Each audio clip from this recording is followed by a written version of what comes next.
scouts as They love to watch the guy play. I was talking to a couple of them downstairs today at breakfast, and they were very excited. Tim Naring said, I've seen this kid play since spring training, and he said, excitable player. 4 flat from the right side to first base last night on the ground balls. And he lines this ball to Dexter, and Dexter dives, and it gets by him. This could be one of those inside the park jobs. He's going to get a green light around third. And nope, he gets a late stop sign. Good thing, too. He got a green light from Tony Beasley, and then Tony had to shut him down. And he looked like the road runner all of a sudden slamming on the brakes. Well, he just slid basically like he would into a base to stop himself, because otherwise he might have gotten hurt on it. Here's a line drive, sharp line drive into right center. Dexter on the read. Once he had committed himself to try to catch this baseball and started to lean right there. Going to be difficult for him to be able to back off and take it. And then it was off to the races. Man, can this kid fly. McCutchen gets around, and then this is where he put the slide on to get back to third base. George, that was a really smart move, because a lot of runners hurt themselves trying to slow down in a hurry. Sliding there was probably the safest thing to do to remove the possibility of injury to a hamstring or a quad. Turn ankle more than anything. You start to try to lock down, and you put that foot sideways, and that's where a lot of guys roll an ankle. 3 ball games, 3 triples for McCutchen. It's 1-1 on Freddie Sanchez. Just what Drew's talking about, coming around third base, staring right at Beasley, and he's thinking, all right, I got it. Nope. All right, I'll just slide, pop up, and head back to the bag. Talented young player. He's got 5 triples, George. He's been in the big leagues for 72 hours. I'm exaggerating, but he's only been out there a couple of weeks, and Sanchez brings him home with a line single to right. And De La Rosa has to restart the engine here, because in his last outing, he was hit as hard, George, quite frankly, as I've ever seen him hit against Tampa Bay. Got the ball up into the strike zone. Most of the stuff was all fastballs that got up into the zone. Let's look at this Fidelity scouting report. The fastball, 89-95. I think the key pitch for him today is this changeup. And he's got to be able to work it away from the right-handers with some fade to it. He struggled at home. There's no question. 0-5, 828 earned run average. The opposition near 300 at home. Out on the road, a 4 flat earned run average. Has pitched well there. Delwyn Young takes inside, ball 1. So McCutchen a triple. And then the single by Freddie Sanchez. Rich Donnelly, our old friend, former third base coach of the Colorado Rockies, worked in the Dodger organization. Back with the Pirates. He was there with Jim Leland many years ago. He's a special assistant. And he was telling me before the series started, George, he said, if this kid gets one in the gap and it's a triple, you got to watch him run the bases. Well, the kid's hit 3 of them. Enough of that already. Yeah, he has sprinted around the bases way too much. Young was on that heater. 1 ball and 1 strike on Delwyn Young.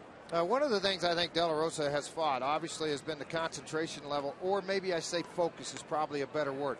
All pitchers get guilty of it, and what they start to do is they see a hitter step in, and they look at this. This is what they're looking at home plate versus looking at that. It's a big difference. You're throwing into a strike zone versus into where that mid is every time. Pretty good pitch there, down and in on a 92-mile-an-hour fastball. And it's to widen it. I always tell guys, you're looking at a 45-inch screen versus a 12-inch screen, because you see the hitter, you see the umpire, you see everything else. The only thing you need to look at is a catcher's mitt. Wherever the mitt goes, you're going. Well, George, and lock down on that. George, you can't explain that to today's players because they've never seen a 12-inch screen. Oh, yeah, they have. They've got those little DVD things they carry in the back of the car. Sanchez takes off, and did that get Young? Yep, sure did. Got him right on the foot.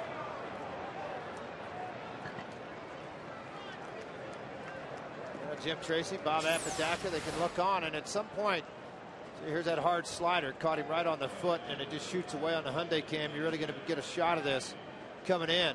Phillips going to try to catch the baseball. Young didn't offer. The only thing he offered was a kick save. Well, the 3rd and 4th hole, they've been the biggest problem for De La Rosa all year. 4 home runs, 17 RBIs. They've hit near 400. Can't see it right now, but Troy Tulowitzki just jogged in. And I like what he did. And he had a conversation with De La Rosa and then slapped him on the backside and said, let's go. Well, when you start to have struggles, one thing that does help you tremendously is when your teammate or teammates come up to you for the encouragement side of things, a positive pop to tell you, let's get after it. Paul Phillips doing the catching. And that pitch was outside the zone. Eric Hinsky, last year with Tampa, hit 20 home runs. Veteran umpire behind the plate, Mike Riley.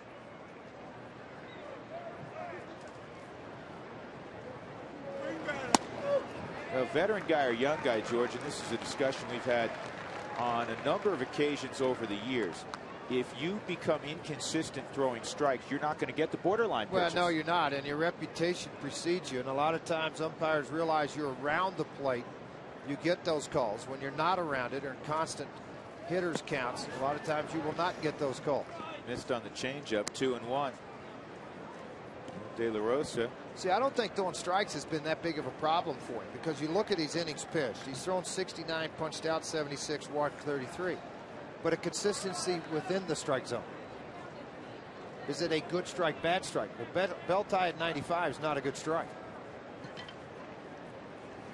And the 2-1 misses badly. And I think the other thing you run into, and all pitchers are guilty of this, is when you do start to get hit hard, you start to work off the plate instead of on the plate.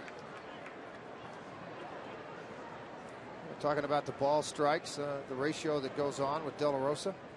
And that's a good ratio. It's an outstanding ratio.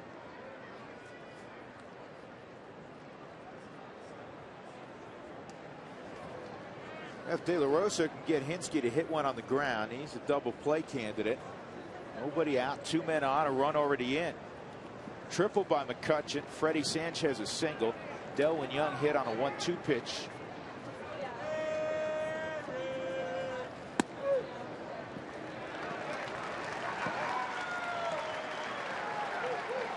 Three and 2. You're going to have a hard time with Riley, aren't you?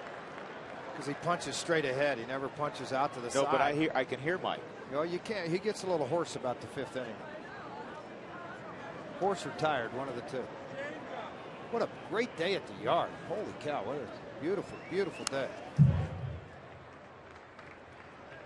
It is perfect at 81 degrees, so if you're in the sunshine, it feels a whole lot warmer than that. Extra sunscreen day at Coors Field. And a crowd of more than 40,000 expected on Dad's Day.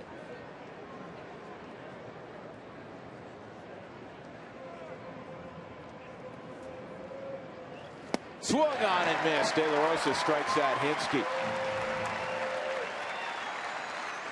Take a look at the Rockies defensively. Behind De La Rosa, Ryan Spilborg's in left, Dexter Fowler in center, Brad Hopp is in right, Stuart and Tulowitzki left side, Barmes and Garrett Atkins on the right side. Todd Helton getting the day off after his heroics from last night. Paul Phillips doing the catching. And all of that brought to you by Toyota. Here's a good look at Garrett getting his 3rd start on this homestand. He has swung the bat well so far on the homestand, 4 for 8. Andy LaRoche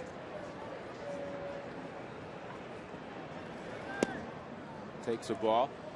Well, I'll tell you how many folks are here.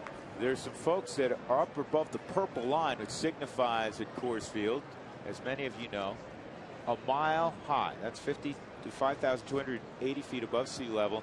And they're hanging out up there. And some are glad to be up there because they're in the shade and not in the sunshine right now. I see a bunch of those folks up in left field.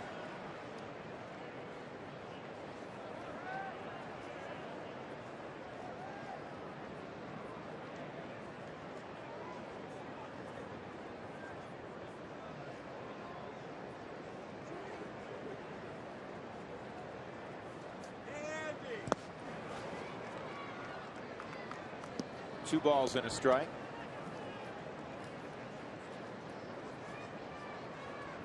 Pirates are trying to snap a 6-game losing streak here at Coors Field after the ball game, while the Rockies head west to Anaheim to begin another 10-day road trip. Rockies haven't had any short roadies this year. The Pirates will go home. They'll open up a 10-game homestand with the Cleveland Indians, 3-1. And the pitch count already at 20 here in the 1st inning. That's one of those deals where De La Rosa's got to find a way to work through this inning and get started again. I know I've said that already, but.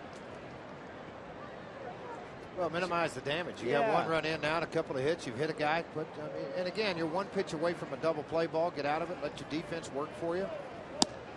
Now he's also one pitch from loading the bases, which he just did.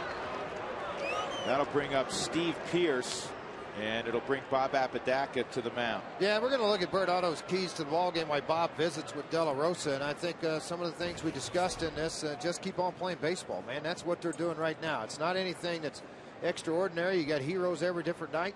De La Rosa has got to have a good ball game, and obviously right now it hasn't started out that way with the triple, the run, a base hit, a hit batsman, and a walk.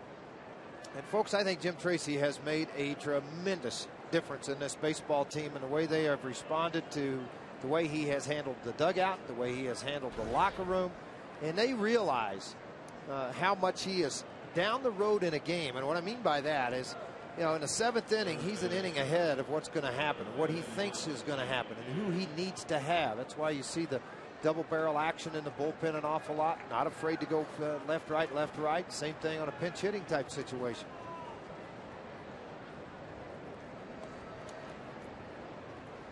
You know, the last guy who took over a club in midseason to have this kind of success, George, was Joe Morgan. Remember when he took over the Boston Red Sox? Yes, absolutely. Steve Pearce, with his first big league at bat this year, did he go around? They checked with Chuck Merriweather at first, and officially Chuck pumps his right fist, so it is a strike. I'll take a look at it now. They're looking up that first baseline to see if he did go, and he did.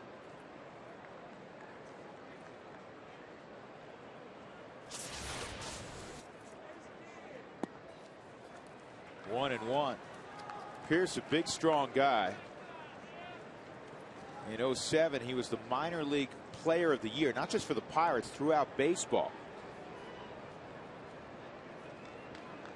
Hitting .277 with 11 home runs and 43 RBIs in 65 ball games at AAA Indianapolis. That's inside 2-1. In the big leagues, he owns 4 home runs in 59 games with the Pirates. Freddie Sanchez, Delwyn Young, and Andy LaRoche aboard.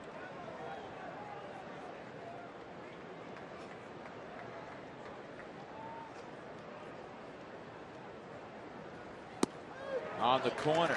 And I'll tell you what, Phillips may have helped Mike Riley make his decision, George. Well, I think maybe he did, and that's with the looks in the conversation. But that ball's pretty good there. I mean, it's on the outside corner black, right where you like it, a pitcher's pitch to be called a strike. Not a lot of movement. Received very well by Phillips behind the plate. Pull it to the center of your body. He did there. Here's the 2-2 on Pearce. Swung on and missed. But De La Rosa gets the second out with a punch out of Pearce, and that'll bring up the catcher, Robinson Diaz. Well, anytime you get a guy looking away for a fastball, it just makes it a little bit easier for you to throw this down and in slider on the back foot. See it on the Hyundai cam. Committed early to it, a little anxious to show his manager, John Russell, what he could do with the bases loaded. An RBI, home run guy. Most of those guys with big time power as young kids will overswing at times, be too aggressive.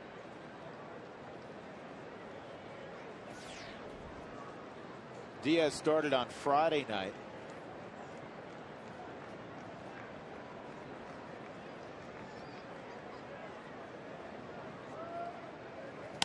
Ground ball back to Jorge. He's going to run it over. Low throw. Oh, my goodness. Atkins came up with it in the inning. It could have been far worse. Just one run comes around.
And the Pirates leave the bases loaded.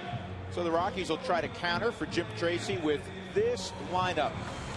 Dexter Fowler will lead things off in center field. Then Clint Barmas. Ryan Spilborg hitting in the 3-hole with Todd Helton taking a day off. Brad Hawk hitting .379 during the homestand. Troy Tulowitzki has swung the bat well during the homestand. Garrett Atkins 4 for 8. Ian Stewart, big night last night. And then Paul Phillips and De La Rosa. First pitch from the left-hander Paul Maholm. Misses down low. Frazier, the Rockies saw Paul Maholm at Pittsburgh. Maholm was terrific. Very good left-hander. I think he's a guy that changes speeds the outer half of the plate. To me, he does. 14 starts. He's gone 8 times, 2 or less earned run average. Think about that. Talk about giving your ball club a chance to win. The other 6, he gave up 4 or more. Rockies won that ball game though when Maholm threw the 7 shutout innings. Remember, Caps gave up 3 in the 9th. Brad Hop hit the home run to dead center. 2-1. Get over his head. Oh, that'll work. Maholm, George, I don't know if he just took his eye off it at the last instant. It wasn't hit particularly hard. Nice little 2-hop. He just kind of snapped the glove early on the baseball and reached out for it. I mean, Dexter gets on top of it. It's a nice little Christmas hop right to you, and he didn't even get it. Let's look at the Fidelity scouting report on the left-hander. Fastball 87-90, curve. He'll work as a slider, a little bit of the same type of break. He'll just add velocity to the slider. Likes to work it to the middle of the plate down. He wants the fastball down with ground ball outs. 4-3 record on the year. Maholm will check out Dexter Fowler. It goes down as a base hit. Barmy at the plate. Clint's 4 for 9 against Maholm. Rockies have a bunch of guys in their lineup that have hit Maholm hard. With the exception, I guess, of that ball game at Pittsburgh earlier this year. You look down there. Ionetta's 3 for 6 with a home run. Stewart's 1 for 1. Tulowitzki's 3 for 6. Atkins 6 for 12. Now, the road has not been his favorite place to play. 2-2 with the near 6 earned run average. What he has done a nice job though with men on base. He's been able to roll it over, get a lot of double plays balls. The opposition's hitting just .243 against him with men on base. Now running with men in scoring position, it jumps a little bit to .300.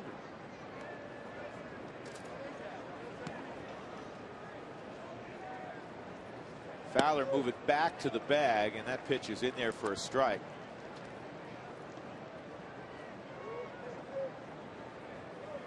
And that left-hander is so tough to read. And it's not just Dexter being a kid. You experienced base runners. Jeff Houston was a great base runner and base stealer. And sometimes just a guessing game. You just got to go first move. Well, that's true. But it all depends for me. And being around it and listening to different guys. Bob Shirley had a great move from different people in the game. I can't think of his name right now. Pitching coach who was with us now in Kansas City. Bobby McClure had one of the best moves. The left-handers that can hang and make a last-minute decision, home or first, are the guys that really mess you up. It's the guys that stay in that same rhythm where they just pick straight up really quick and then come to the plate. See how he hangs it up long enough that it freezes you as a base runner.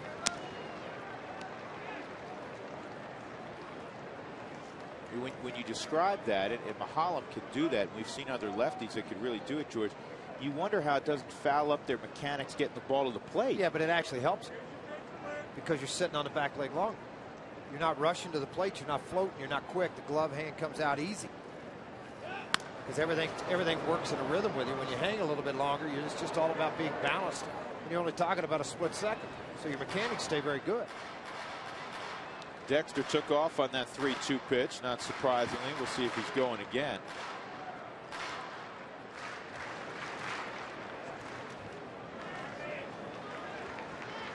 Clint Barmas leading all National Leaguers in hits in the month of June. He's got 27.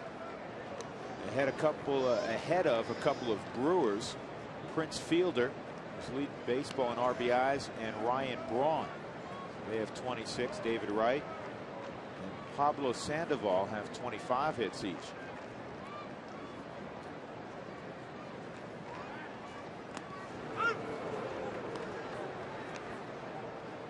You can see Dex, he was frozen for a moment on that move by Maholm. Well, a lot of left-handers too, and they do go to the plate. Occasionally they'll get that front foot behind the rubber. If they do that, then they're committed to go to the plate. They can't come to first base. Ooh, tried to get him on a breaking ball away. He missed, and Barmes goes to first. Fowler to second. The Rockies have the first two on with Ryan Spilborghs coming up. Take a look at the Pirates defensively. Young is in left field. McCutchen, we know he can play center. We learned that last night. Eric Hinsky's in right. Andy LaRoche, Jack Wilson, Freddie Sanchez, Steve Pearce in the infield. And Diaz is doing the catching. And the Pirates defense is presented by Toyota. Spilborghs is 1 for 9 against Paul Maholm.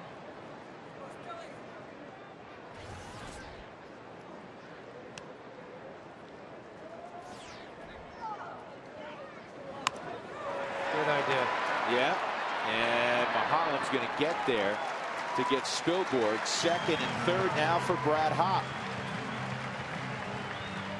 Well, if the Rockies do as they did last night, score 7 or more, tomorrow will be a great day to go to Taco Bell late in the afternoon. Between 4 and 6, go to Taco Bell and pick off 4 tacos for $1 with the purchase of a drink. That's a steal. Normally you would not think the three-hole man in your lineup would push the ball over, but he was trying to push for a base hit. If he doesn't get the hit, he puts 2 guys in scoring position, Dexter Fowler and Clint Barmes, with your leading RBI man coming right behind you in Brad Hopp.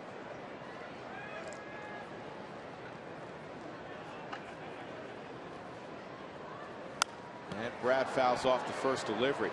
You know, one of the conversations in the clubhouse this morning and late last night had to do with Charlie Morton. Obviously, the clubhouse was a jubilant one last night. Nice buzz this morning, as there's been for a couple of weeks with how well this team has played. But they're talking about Charlie Morton and what great stuff he has. Hopp said, you know, he never gave me a pitch to hit. He was terrific. Helton had high praise for him. Well, big, heavy sinkers. And, you know, the one pitch that he struck Brad Hopp out on was a ball that ran the full width of the plate and sank 3 to 4 inches. So you're talking about 18-inch move on a sinker at 92.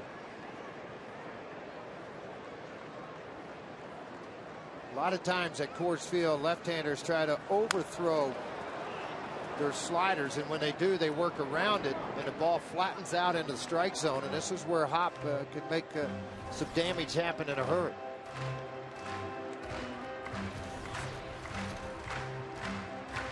Left on left in the National League, Juan Pierre hitting .411. Nick Johnson of the Nats, .465. Then Helton at .321.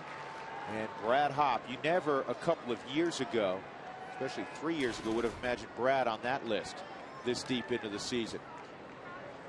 Here's the 1-2 on Hopp, and he couldn't hold up. A little harder slider at 83. The other breaking ball he threw in the beginning that he fouled off was a slider, but it didn't have this type of cut or this kind of velocity on it. Once Brad, as strong as he is, starts to make that commitment, it's very difficult for him to hold the bat up. This time, Maholm wins this battle. He may not win the next. So Troy Tulowitzki with 2 outs will try to drive in the 2 runners sitting out there in scoring position. Fowler at third, an infield hit. Barmes walked. He's at second.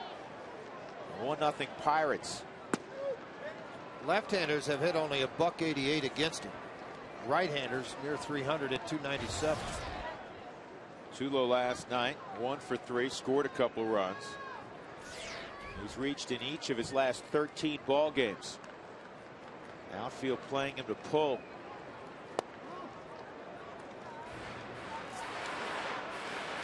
Tulowitzki has, to me, George, Vinny Castilla power straight away. Well, he's proven that in his last 3 or 4 ball games, the way he's hit the baseball. He's had success. It has not left the yard against this left-hander. 2 balls and a strike.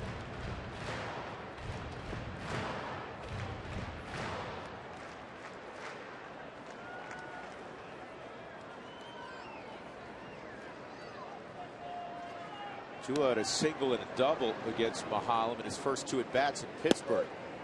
And he gets the breaking ball. Very hard to do anything with that pitch because it starts so far out of the strike zone, and then it has that late move to the middle of the plate. To a hitter, this pitch is way out here, and then it's going to drop right down in here. So it's difficult to go look at it and try to do anything with it.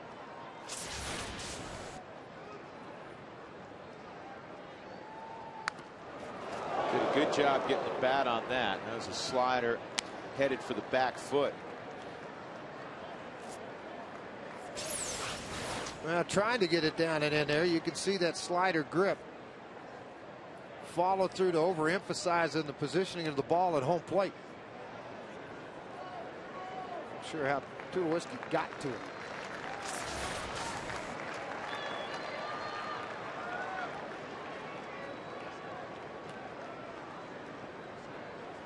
Coming in again. Too far in, 3-2. Atkins is on deck. And George's was the situation with De La Rosa in the first inning when he got extended around 30-plus pitches. 22 pitches for Mahalam here in the first. Yeah, and that's unusual for him because typically he keeps his pitch count down very well by throwing a lot of strikes. He'll throw anything in any count, so you can't just sit dead red here. Like I said, and he throws a curveball that misses. So now the bases are loaded for Garrett Atkins. And I know Atkins has not been playing every day. He has become a bench player now with the emergence of Ian Stewart, coupled with his early season slump. But on this homestand, he's 4 for 8. And he has thrown out a number of very good at-bats when given the opportunity. And you know he'd like nothing more and to drive the ball somewhere and make his presence felt early in this baseball game.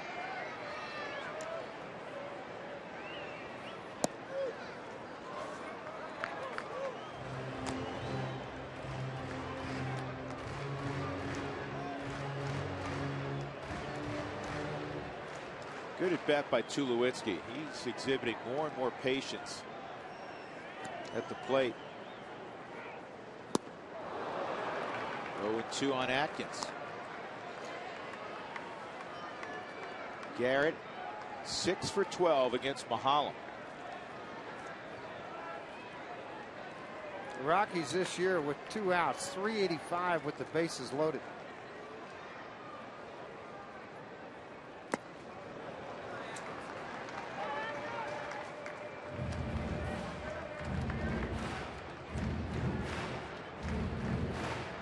Just the second opportunity for Garrett Atkins with the bases loaded this year. He's 0 for 1 so far. He owns 5 career grand slams.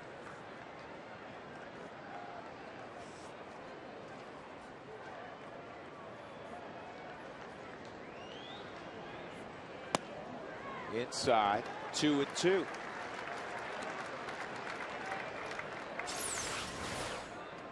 Trying to pound it in to jam Atkins to prevent him from extending the arms. Garrett's moved up a little bit closer, almost hanging over the top of the plate. So ball on the inner half of the plate will really appear inside to Garrett. And he got him on a curveball. So the Rockies leave the bases loaded as the Pirates did in the first inning. The only difference is the Pirates also got a run.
I'd say for my dad, just always, being very respectful, being humble, and stick with my beliefs, whether it's, going to church or just, what I believe as a person.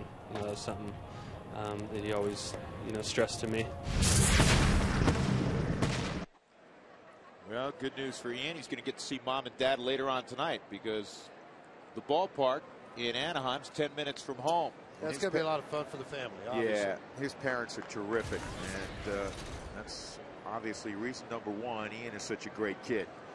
Jack Wilson will lead it off, and he takes a strike from Jorge De La Rosa here in the second inning. De La Rosa needs to gain confidence out of working out of the bases loaded jam with a strikeout and then the ground ball back to him. Try to have a fairly clean inning. Got off to a pretty good start here. It's got to be caught. This is a tough play. And with that high sky, Brad Hott able to gather it in. One gone. That'll bring up Paul Mahalan. Let's get it down to Mark Stat with today's Mike Shaw Auto Update. Hey, Mark.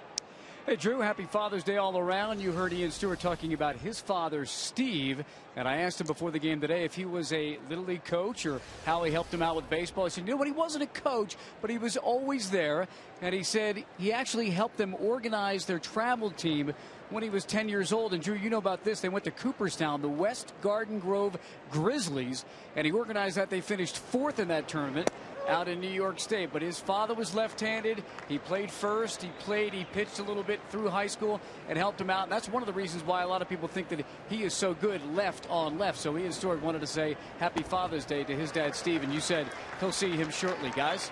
Well, we see Steve all the time because he and his wife are out on the road on a regular basis. They travel around. Easy-going guy, and that pitch misses. You finished 4th, George. As you know, we just came back from Cooperstown. There was 102 teams, and it's great competition. You finished 4th out there. You have a pretty good club. Yeah, it is. I mean, that's something else to be in that big of a crowd and that big of a group. Come out and be able to win it or get into the top 10. It's amazing. 2 balls and 2 strikes on Paul Mahalan.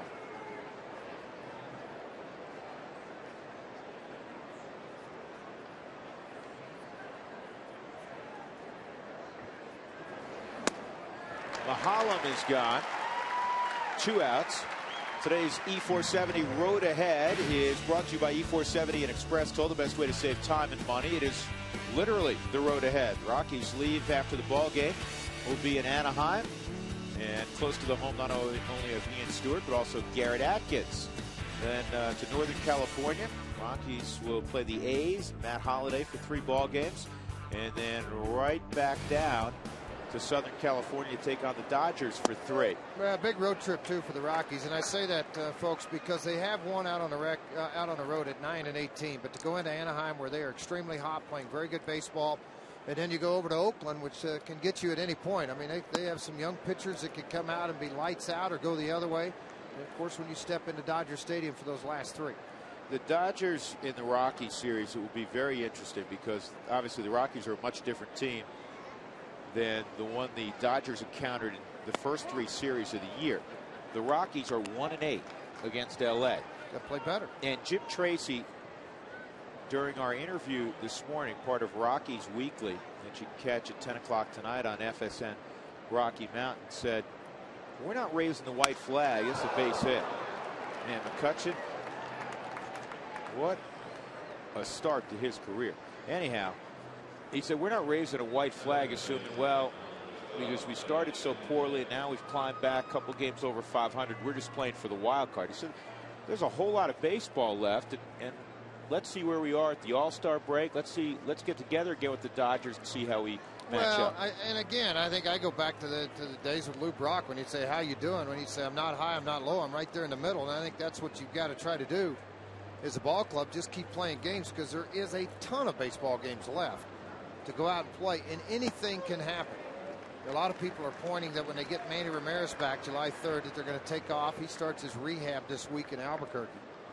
They think, oh man, they're just going to take off because of Manny. It may end up being more of a distraction than maybe a plus for him too. You don't know. And then you're going to take out of the lineup a guy, and again, don't misunderstand what I'm saying. Manny Ramirez is one of the great right-handed hitters of all time. Said this the other day. But you're going to take a guy out of the lineup in Pierre, who has been instrumental in how well they've played the last 5 weeks. It's kept them afloat, basically, with what he has been able to do in the lineup. And again, I think Joe Torre, being a very good manager, will be able to rotate maybe some of those guys out to where you still get Pierre 3 to 4 starts a week. Because I can tell you right now, Manny Ramirez is not going to be a pinch hitter in the ninth. He's going to play. 1-2 on Sanchez, a career .368 hitter against the Rockies. He had a base hit to drive in the first run of the ball game. The only run, Doug did a little math. 55 pitches, George, in that first inning between Mahalam and De La Rosa. Only 1 run scored. Well, you get all excited. The Rockies had the bases loaded without a hit. Well, they had the infield hit. They did give him a hit on that ball off of that? Really? Really? Deck's got a good for him base hit. I don't know if he could hit a better Christmas hop. Glad he got a hit, but oh well. And by the way, Juan Pierre is hitting .330 for the Dodgers with 16 stolen bases. He was the forgotten $10 million man on their bench when Manny was playing. Well, I don't know that he was forgot by Mr. McCourt, who wrote the check every 2 weeks. Thinking, I need to figure out a way to get this guy in the lineup or try to find a club to take him. Very good player. Very good asset to a ball club. 1-2 is a good pitch to run on. And there he goes. Fouled off. But that's fine. Let him go. You've got 1 ball, 2 strikes, 2 outs on a hitter at the plate. Focus there, not on the other guy. Make sure you make a pitch, because the last thing you want to do is give up a ball into right center field. With his speed, he's going to score. Focus on the hitter. If you need help with a broken windshield, call Elite Safelite Auto Glass, 303-287-5000, online at safelight.com.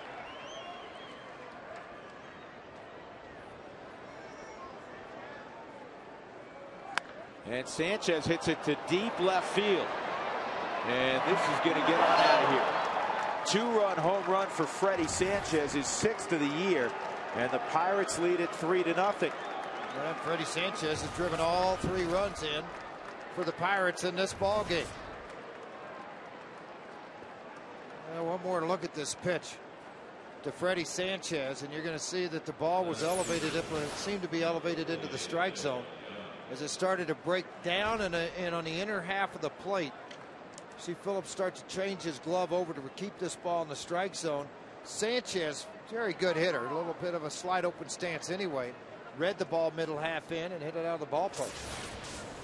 Delwyn Young was hit by a pitch, fouls off the first offering, and it's off Paul Phillips.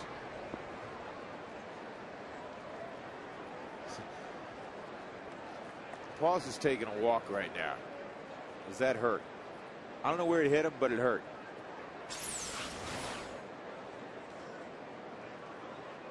Right off the shoulder, and even though they wear that protective guard, some catchers wear it on both sides, but you wear it on the protective side of the throwing shoulder.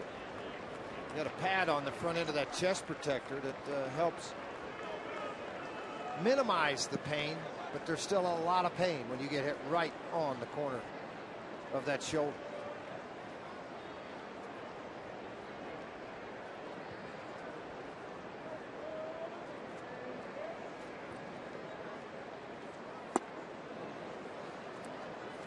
Ball and a strike.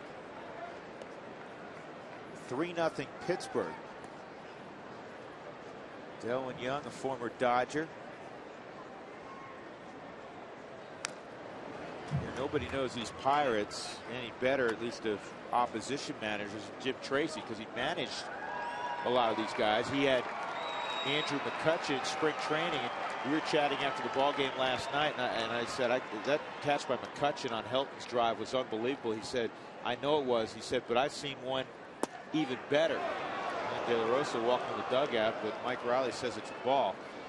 He said in spring training, Adam Dunn hit a ball that was headed for New York, down in Florida, and McCutchen ran it down and ran into a wall at the same time.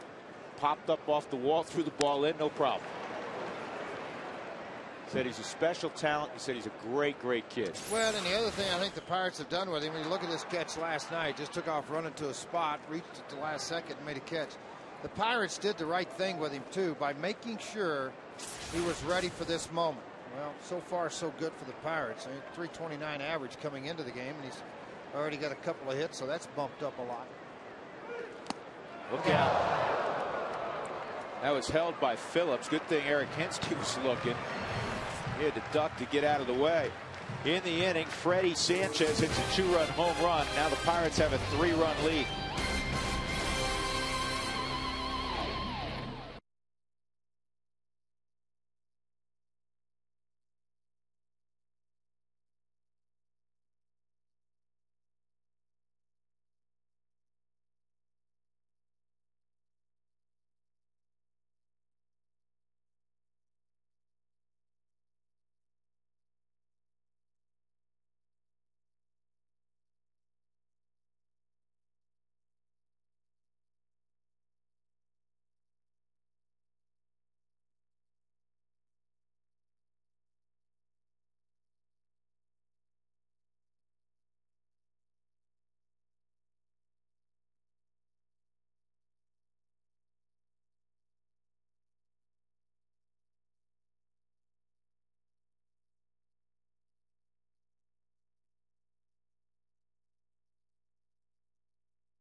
Well, the Rockies will have to climb uphill. Down 3-0.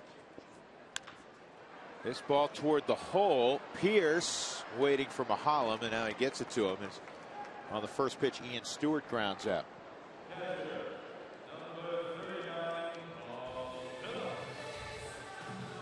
Now to bring up Paul Phillips. Phillips has a 5-game hitting streak going, 8 for 20.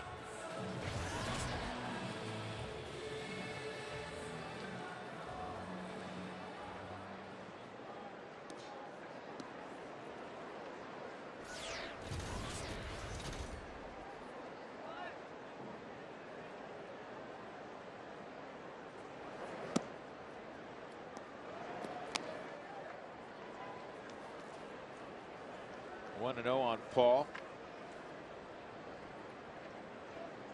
George, he's come in and not only done a nice job when given the opportunity to play now that Chris Ionetta's back, but he's fit into that clubhouse. Well, he has, but this is a veteran guy. I mean, he's been around 11 years. You know, he's kind of been up and down, and understands the role and grateful for the opportunity. Came up with some big base hits, plays behind the plate.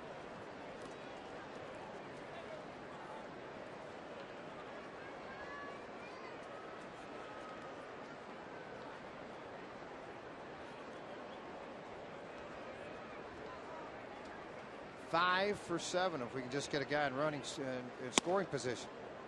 Talking about Paul Phillips.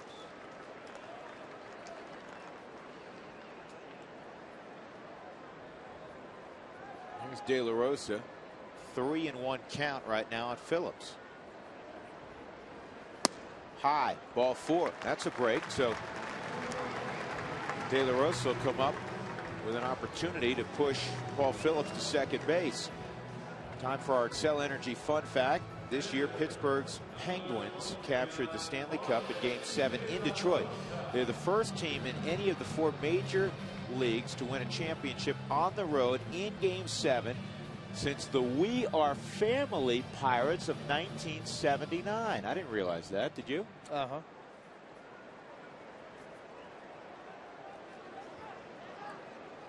Well, you talk about a strange group, the Pirates and its 79 team. We Are Family. It was wild. It's fun to see a lot of those guys that played in those games. Some great players. You know, a lot of guys forget about John Candelaria. What a big left-handers they had. Kent DeColvey. Bert Blyleven was on that ball club. The Candyman can. The Candyman. I'm not going to say it, George. I hope not. This is back to Mahalam, and he thought about it. And I'll tell you what. If De La Rosa is running a little bit harder, George, he's safe at first.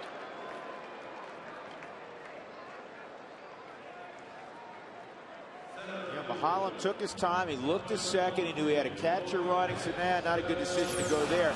And watch how close it is at first. De La Rosa coming up the line right here. It kicks it up a little bit quicker.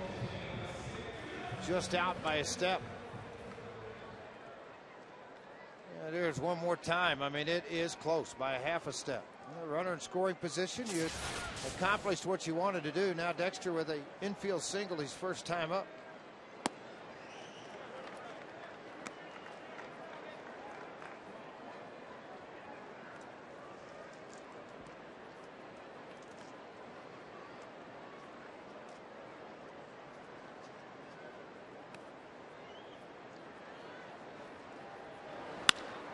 Base hit. And getting to the baseballs, Delwyn Young, he bobbles it. That'll allow Phillips to score. Fowler's going to go to second, safe there.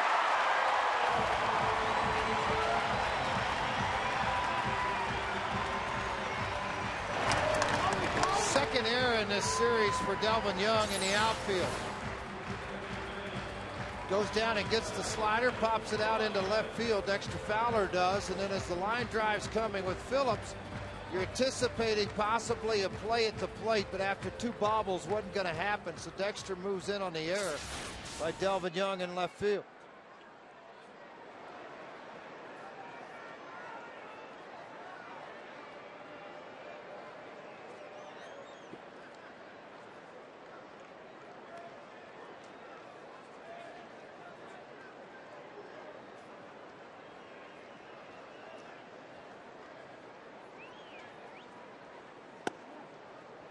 Smart play by Dexter Fowler. Now another hit, and you're within a run.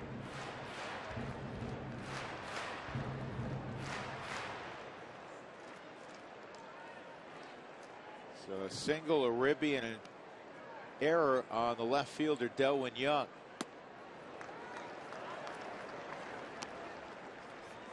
$18 RBIs for Dexter Fowler.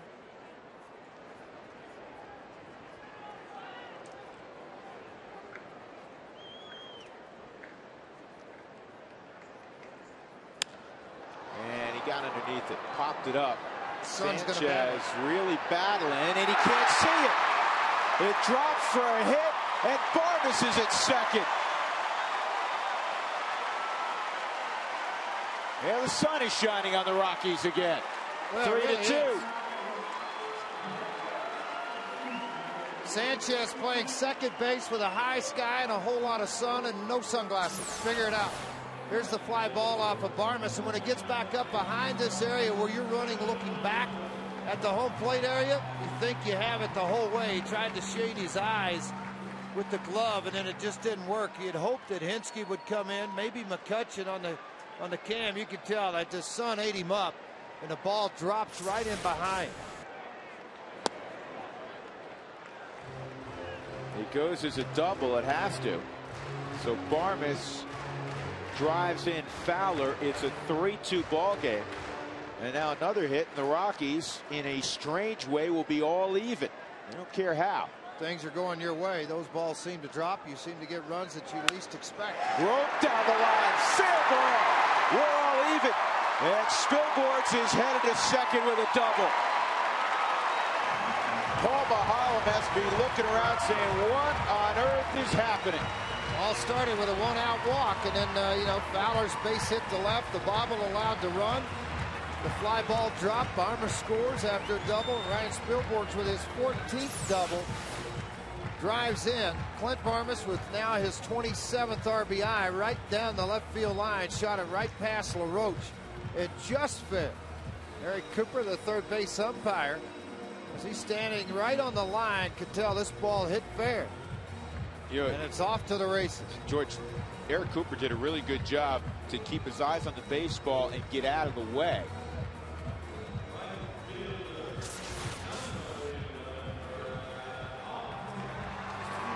When you work behind the plate the night before, your legs aren't as fresh when you move to third base in rotation. Still 125 feet away. I mean, he's straddling. Most of the time, those guys will stay in foul territory, not in fair territory. That's what I thought was a little unusual when you look down and he's standing out into the fair territory side of things when he moved. He's a guy who straddles the line. That pitch is in there for a strike on Brad Hopp. As the ball moved, it's going to hook right towards him where he's standing. He jumps out to try to get out, and that ball's right on the line.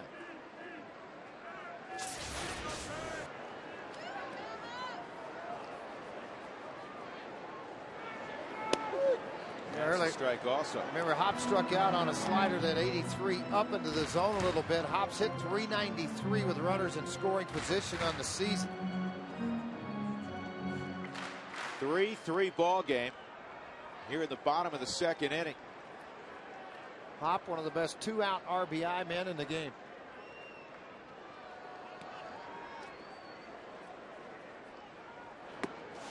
Did he hold up? No. Mike Riley, without help, says that Brad Hopp went around. And Brad politely disagrees. Rockies get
second inning. We go to the top of the third.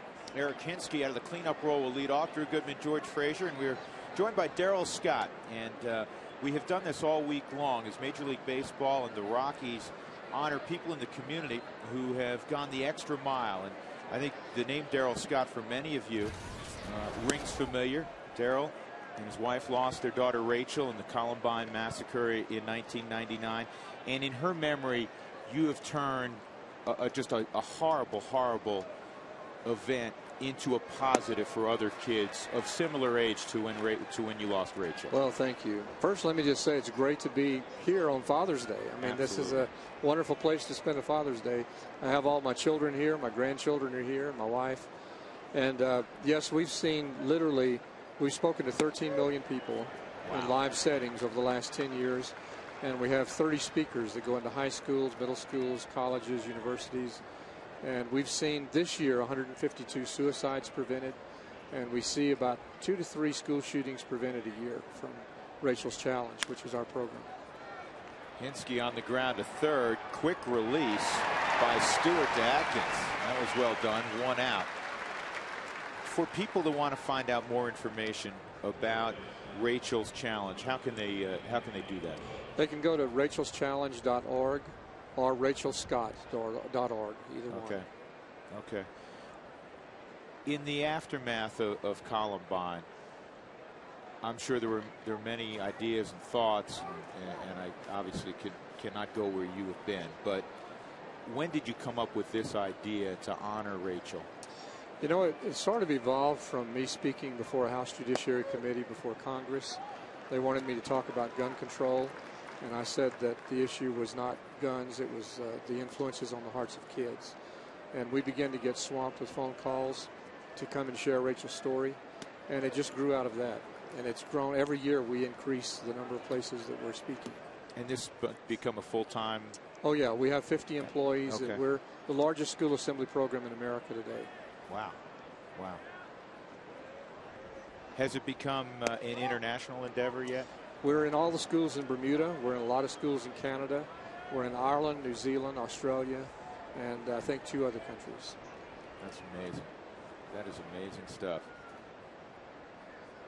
2-1 on Andy LaRoche, and a shattered bat and 1 hopper to second. Clint Barmas makes a play on LaRoche. That'll bring up Steve Pierce.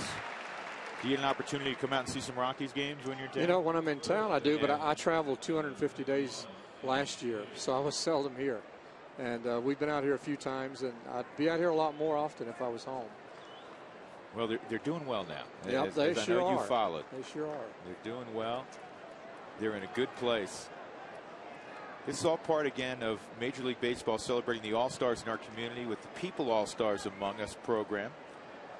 And 1 winner from each club will be honored on the field prior to the All-Star game in St. Louis coming up in a few weeks. And we've had an opportunity to meet 3 wonderful people over the last week who have gone way beyond in helping not only this community, but in your case, really a worldwide community. Well, and what I like more than anything, it's all about the young people that we've had in our booth. And it's been the other day, we had a young lady on that shared with us where she has the basically internet security throughout the state.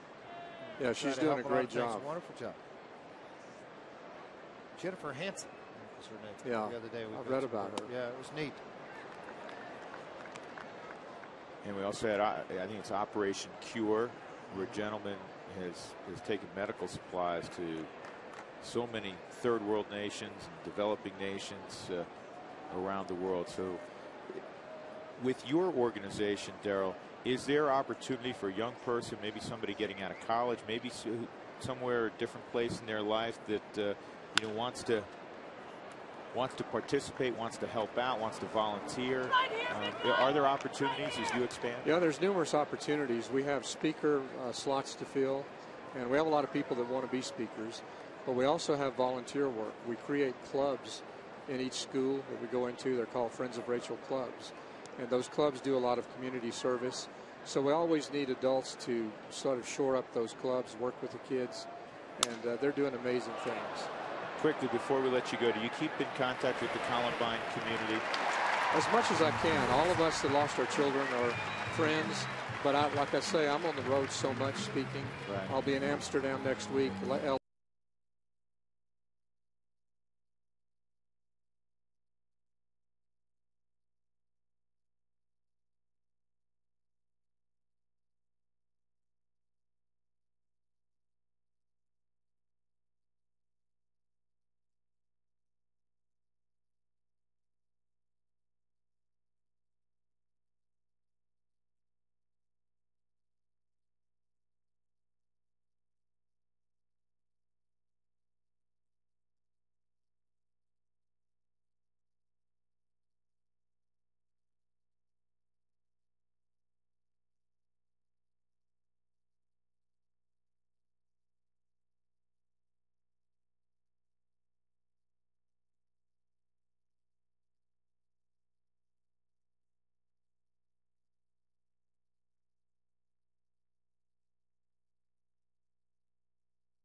Thanks, Dougie.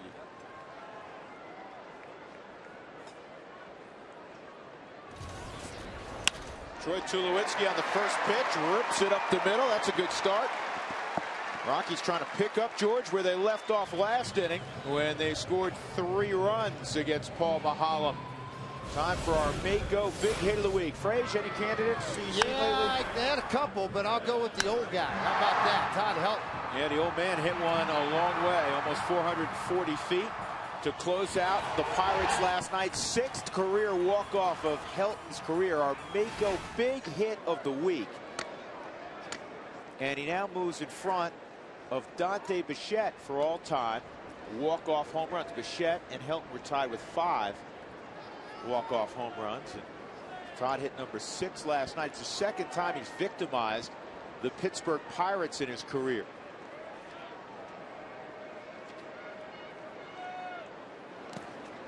That gets into dirt. Tulowitzki trying to move up. That throw almost sailed into left center field.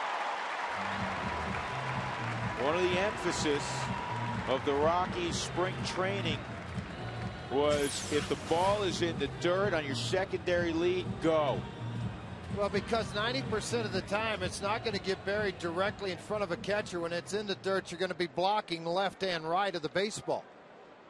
And if you read properly, you've got about 75 feet to get there. I mean, you're going to be off the bag that far at first, and it gives you that chance to get into scoring position. Line drive, base hit the other way. Tulowitzki around third. Here's a throw by Hinske. Up the line, bobbled, no throw to second, 4-3, Colorado. Garrett Atkins coming through. And heads up base running as Hinske's throw went over the cutoff man. Atkins moved into scoring position. Take a look at this. Fastball up on the right side. Didn't try to pull the baseball. Tulowitzki takes off out of second base. And a throw from Hinske. Now you watch right out here at Richie Dower. He has the stop sign up to hold Tulowitzki up, and he ran right through it. The throw off of the line. Tulo just applying the pressure and comes in to score. Ian Stewart up there.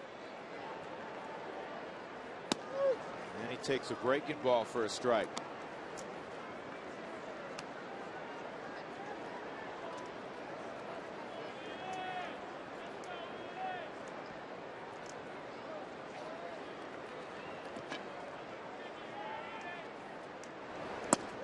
That's a strike also.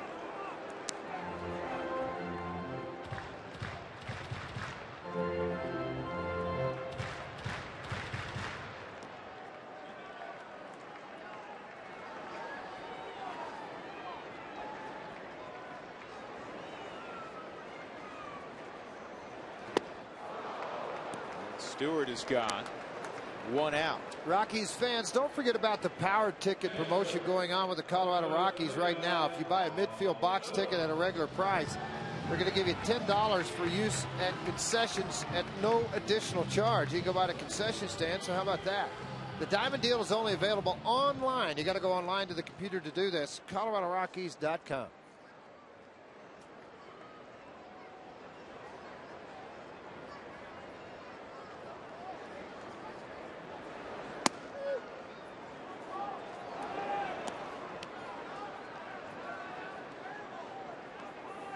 Strike 1 on Phillips.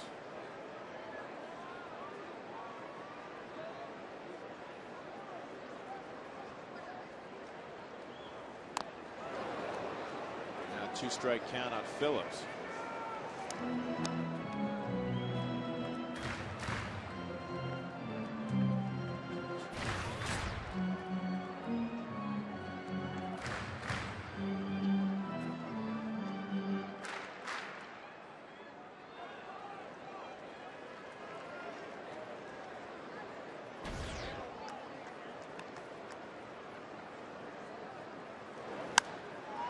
In the air to second base. Freddie Sanchez said, "Oh no, not again."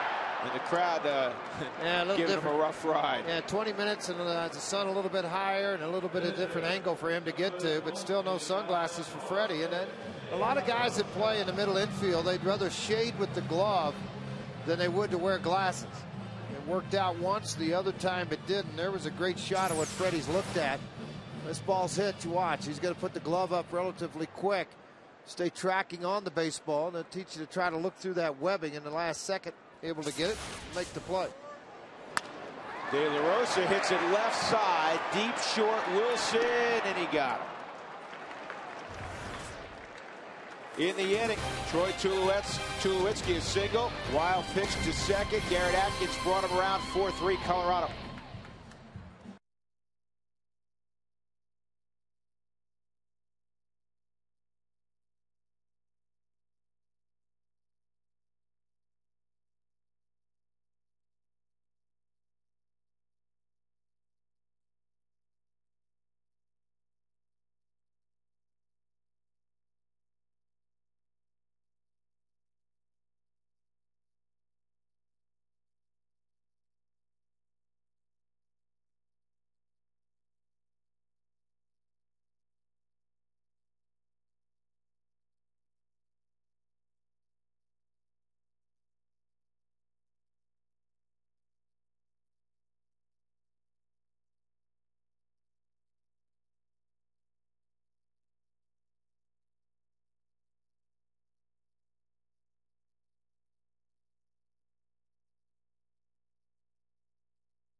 In the second, Garrett Atkins just drove in the go-ahead run in the bottom of the third. So as we go to the fourth, it's Colorado 4 and Pittsburgh 3.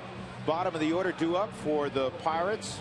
Robinson Diaz will be first to face Jorge De La Rosa, and we have a couple more deaths. It is I should say. It's Father's Day, and we welcome to the booth Brian Garver and his son Aiden. Aiden, give me some knuckles, buddy. How we doing?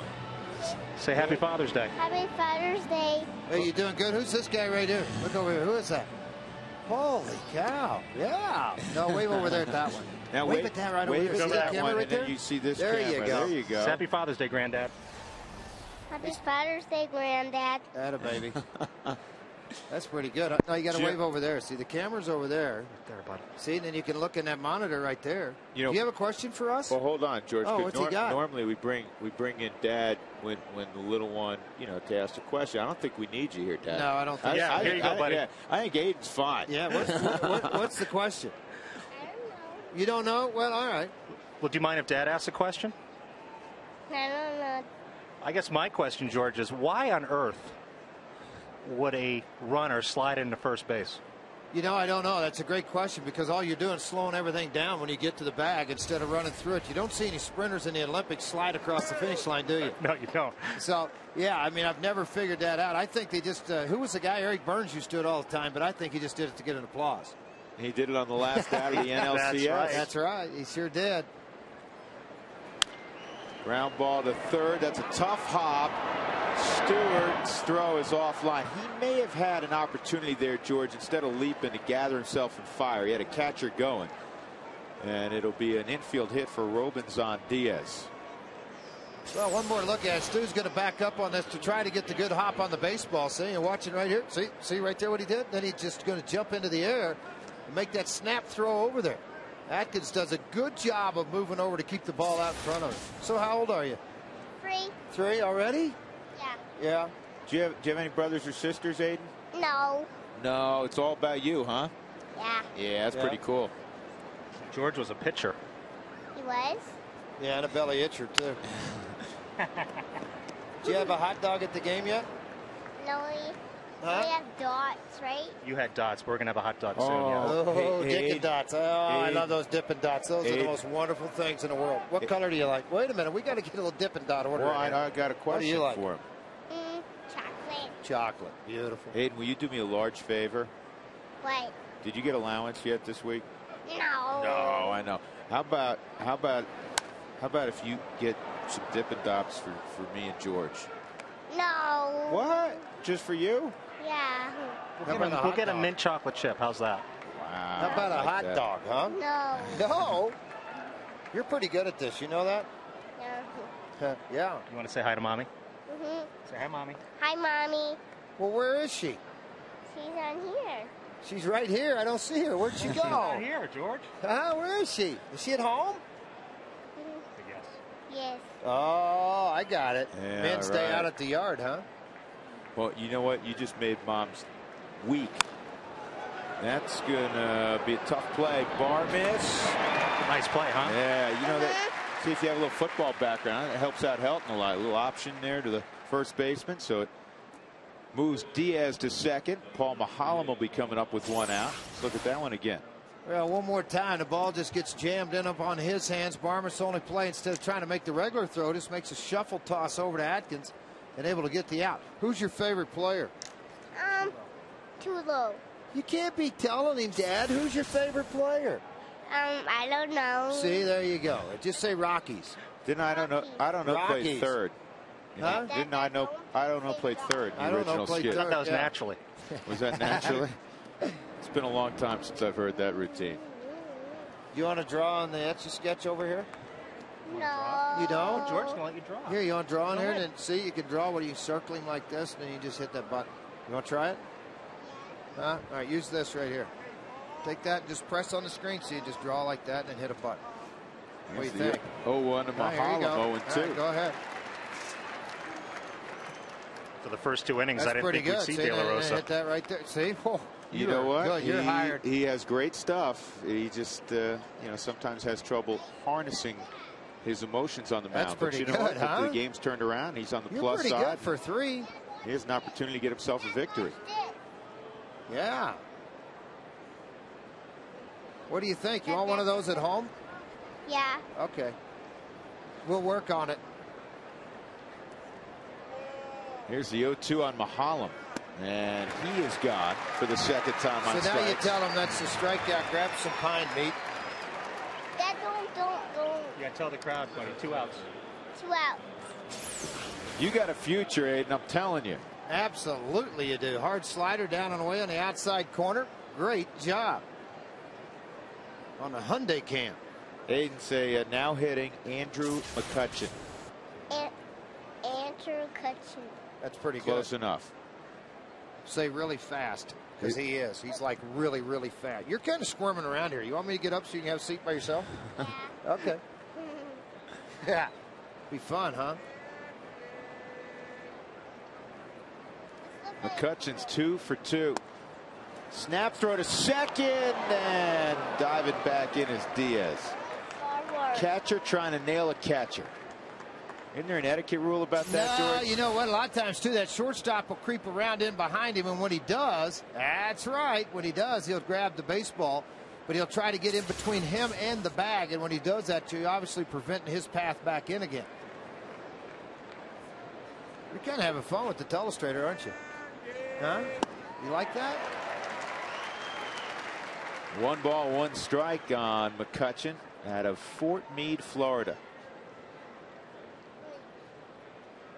So how old are you, 3? Yeah, free. Yeah, I got a grandson, 3, too. When are you going to be 4? September. September? That's a good month to turn 4. What does this one do? What's that do right there? Well, that's a highlighter pin. See, so when you go like this, if I want to highlight something, I just take it and I mark over it. See, it makes it real bright and yellow. We can't do that on the telestrator. We'll get in trouble. Hey, Dad, he may be going from we'll his get in trouble if we birthday do in that. September to high school. Yeah, a lot of times when people say he speaks better than you, Dad, that's saying something. So I agree. So it was a literal. It's a literal thing, Yeah, yes.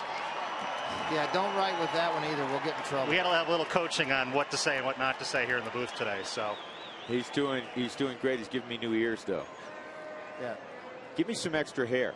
Can you do that, Can you Aiden? do like this? Hold on. Let's you do go. it here. In the air Uh-oh, to popped it shallow up. center field. Popped it up. Who's going to take it? Who's going to take it? Tulowitzki makes the catch. It's your guy. What a baby. Thank you, guys. Thank you very much. Say bye-bye. Right. Right up Hey, here. Look happy right over there at the Father's camera. Day. Say bye-bye. Bye-bye. Aiden and Brian Garver. Have a great day, guys. Thanks. Happy Father's Day. You bet. To you as well. George.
Dexter Fowler takes a breaking ball for a strike as we begin the bottom of the fourth inning. Rockies up 4-3.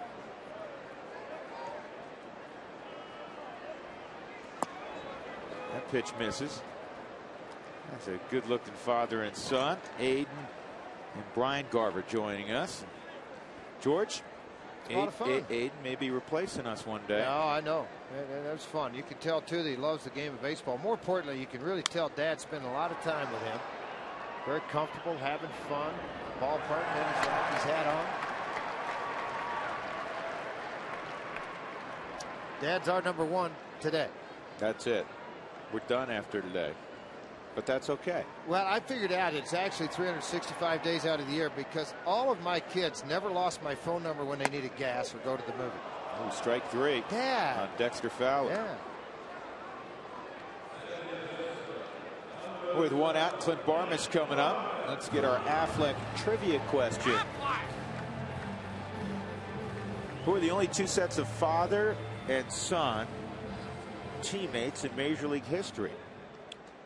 Well, we just saw one. That's the easy one, I think. That's the one I can think of. This ball hammered to deep left field. Stay fair. Touchable for Clint Barmas. 5-3. Eighth big fly of the year for Barmas. The only question was, would it stay fair? Trying to come to that inner half, and he just turned on it in a heartbeat, trying to run it in. Don't let him get extended. Didn't work. Clint looking at it, hoping it would stay fair, and then he took off for the races, thinking, well, is it fair, and is it going to get out of here? Well, it was well out of this ballpark. Up into the tunnel by Raz's office down that left field line. Spilborghs fouls it off. He doubled in a run in the second. Well, another $18,000 has been raised to support prostate cancer research. You can call 800-798-CURE or go online to pcf.org to make a donation. That pitch outside. Two-hit day for Clint Barmas. Been on 3 times. Double, a home run, 2 RBIs, and a walk. 1 and 2 on Spilborghs.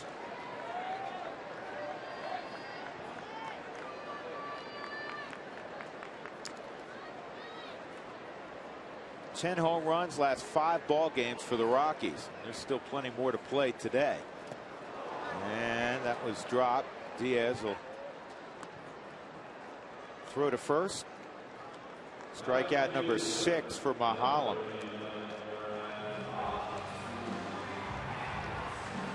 Here's our AAA. How far did it travel?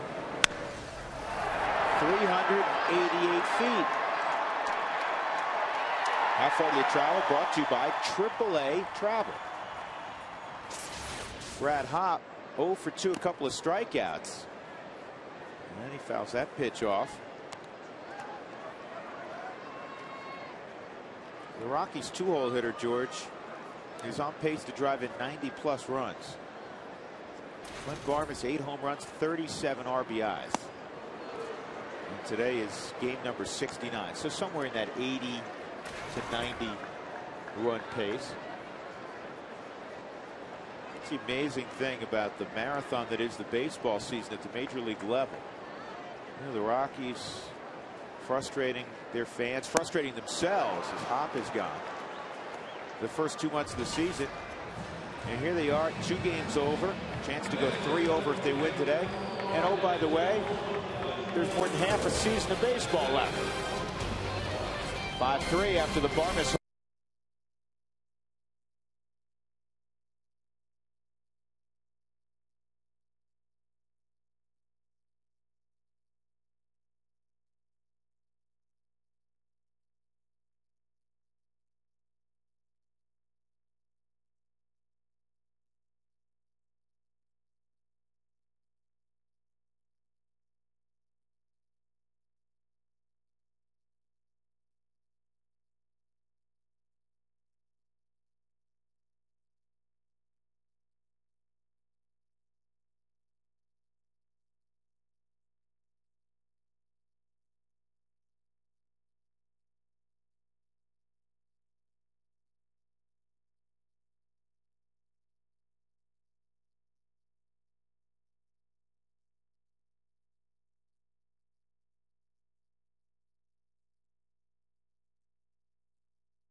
A question: who are the only 2 sets of father and son teammates in Major League history? Well, the Griffeys were teammates. I know that one. George, you think of the other one?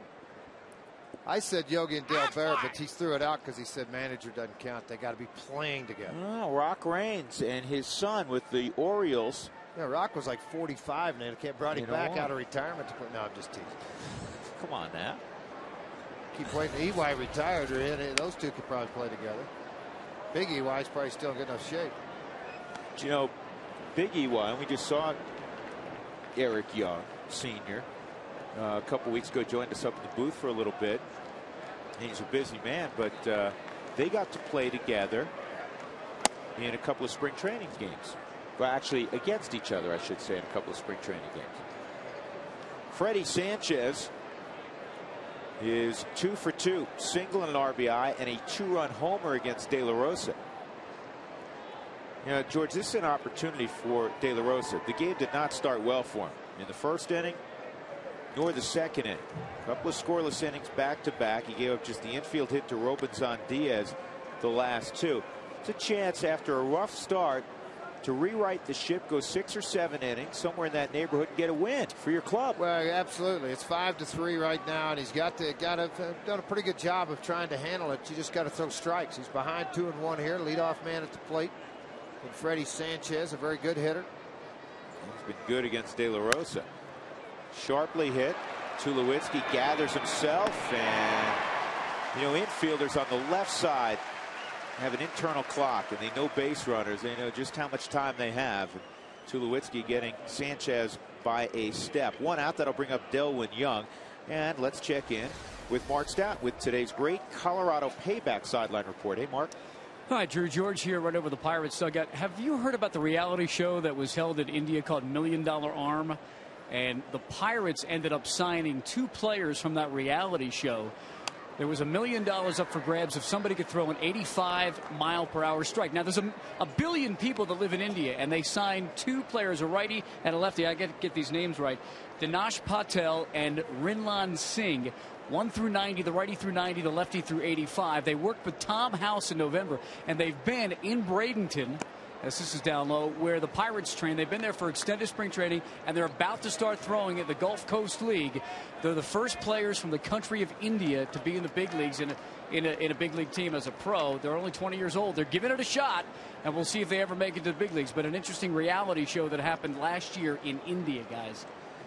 That's fascinating stuff. This is a shattered bat. Look out, a slow roller to Stewart. He avoided the bat, and he's able to get Delwood Young by a couple of steps. That bat ended up in Tulowitzki's neighborhood. Well, all the way out into the short left field. The ball got to the grass. I mean, it really took off, and this jam shot got Young. He spins all the way over backwards. And when it does happen, I mean, that's a great read by Stewart to be able to watch the bat fly away, pick the ball up because it stayed right on the ground, and barehanded. Young not running very hard up the line, able to get him.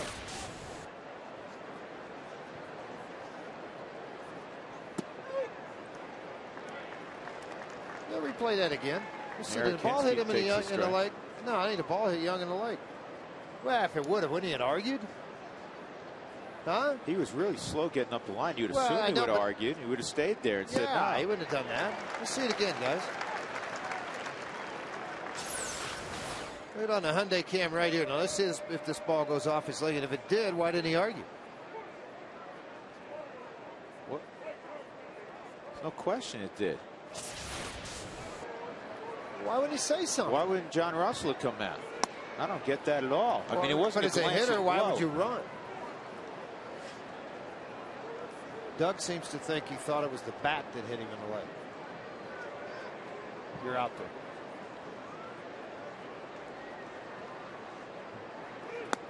I mean, I know where you were going, Doug, but I still think you're a little out there.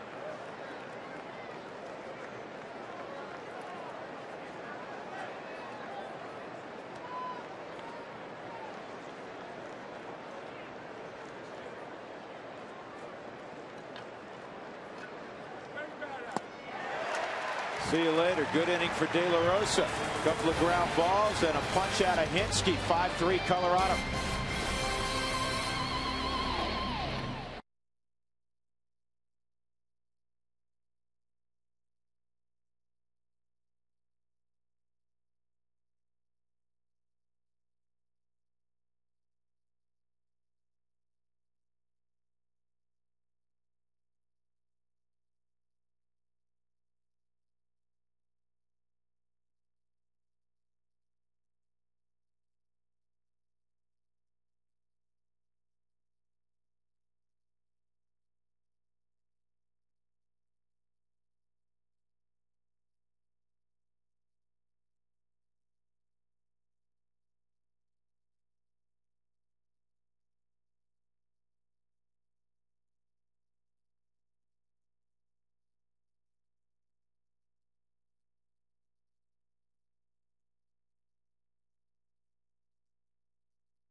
Colorado Rockies baseball on FSN is brought to you by your Colorado Hyundai dealers. Buy any new Hyundai and get up to $5,500 in savings. America's best warranty and Hyundai Assurance Plus.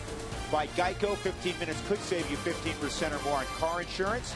By Dex, take the sport out of finding local information with Dex in print and online at DexKnows.com.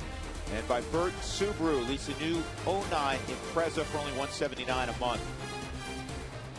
Here's the 0-1. And this is up the middle. Another base hit for Tulowitzki. 2 for 2 and a walk.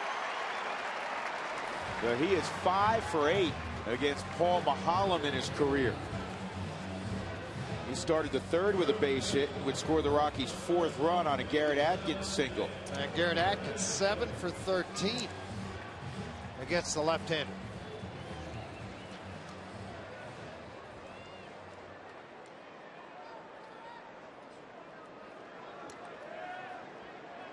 Atkins drove the ball to right field his first time up. Garrett's 5 for 10 on the homestand.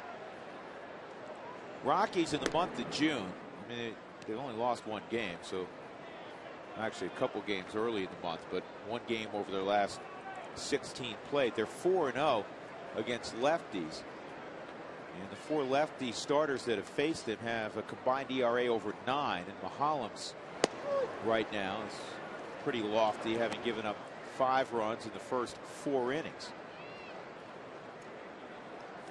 He has struck out 7, though. And you don't normally think of him as a strikeout pitcher. Back up a little bit, too. I mean, and why he's still out there in the bottom of the 5th inning. Drop fly ball at second, ends the inning, no more runs scored. You know, that's a big move there at second base on the deal. And then it kind of opened the floodgates up because Spielborg's hit the double down the line. Right there alone was 2 runs that were scored in the ball game. So it's not like they scalded the ball other than the home run. They've had miscues in their infield. Some walks came back to hurt him. Follow the Colorado Rockies on iPhone and iPod Touch with MLB.com at Bat 2009, featuring play-by-play, real-time box scores, video highlights. Visit ColoradoRockies.com on your iPhone or iPod Touch to purchase.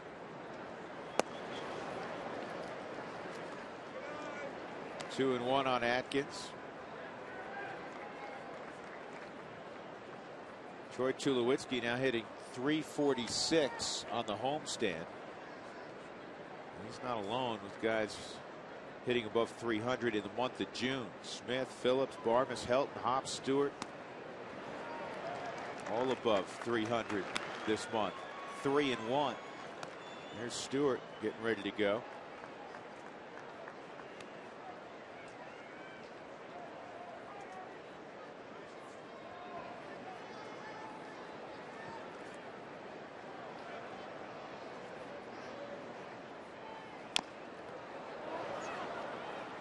You ever get a feeling, George, in a ball game that the club's about to put up a crooked number? Well, you know, whatever, depends on who's on the mound. Are you getting that feeling right now? Are you feeling it 5 spots coming, or what are you feeling? I think the Rockies are going to put up a crooked number today by the time this one's over. I hope I'm right. Well, it's like 5 innings from now. Probably will, the way they've been hitting. Outside, ball 4. Now 2 on for Stewart. Time for our Geico quote of the day.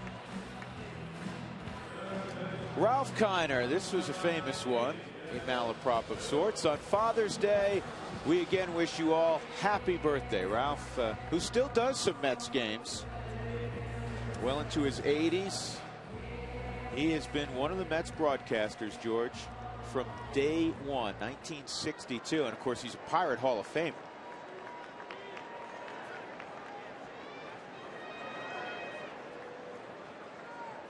Ian Stewart 0 for 2.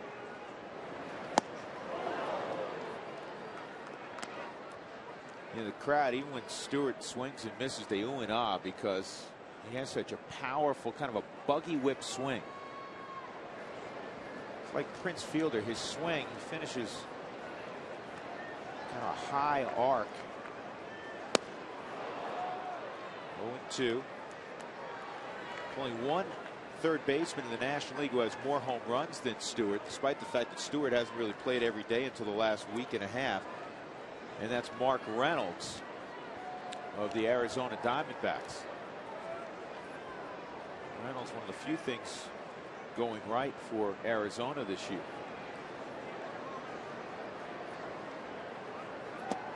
See what their home record is, George. They've just been flat miserable at home, and they had the schedule in their favor at the start of the year.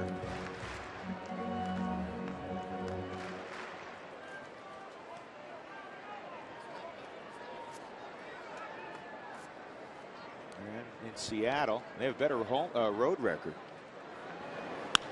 This ball to center field. McCutchen is moving over. He'll make the catch.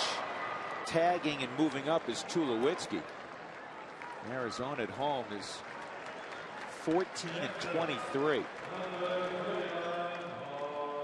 That is the worst record in the National League, along with a couple of other teams. Washington and Philadelphia, believe it or not, has been horrible at home. Tonight's high-speed pitch is brought to you by Quest High-Speed Internet. Mahalam's hit 92. De La Rosa has hit 96.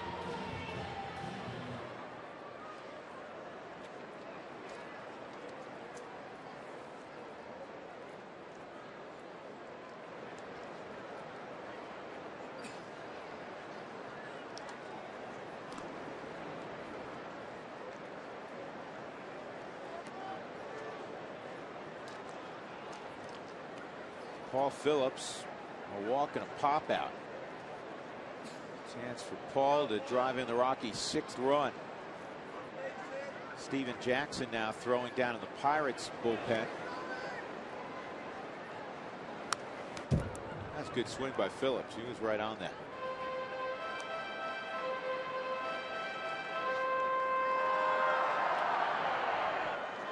Phillips had a 4-hit ball game June the 7th in St. Louis. Threw out 3 RBIs in his first round tripper since late in the 2006 season. He's been up in the big leagues in each of the past 6 years.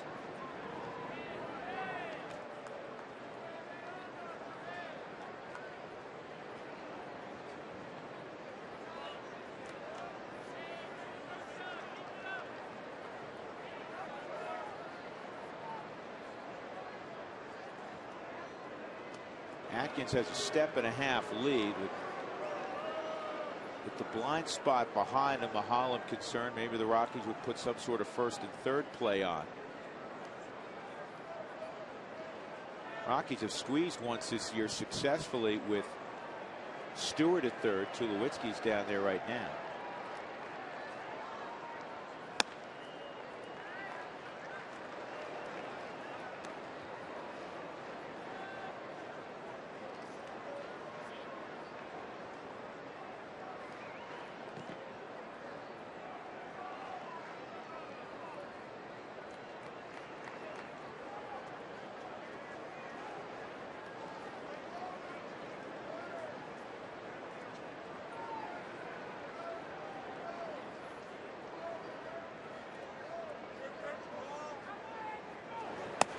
There was again. It's not going to work here. Tried to throw it out to get him. Didn't happen. Oh, the double they're going to get a double play on it. Tag at the plate by Diaz, and then a snap throw to third as Atkins tried to advance. Yeah, watch it again. Way out of the ball, so far out of the strike zone, Drew, it made it really hard. They basically pitched out on it, chased down, and then that snap throw. Still 5-3 Rockies.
AT&T, the nation's fastest 3G network. AT&T, your world delivered. Well, you don't often see a squeeze play that turns into a double play. That's what you just saw. This is a double caught stealing. Andy LaRoche at the plate, 0 for 1 and a walk. And this is in the air down the left field line. It's going to drop. And LaRoche is thinking about 2. Great throw. He's out by a mile. How about that throw by Spilborghs?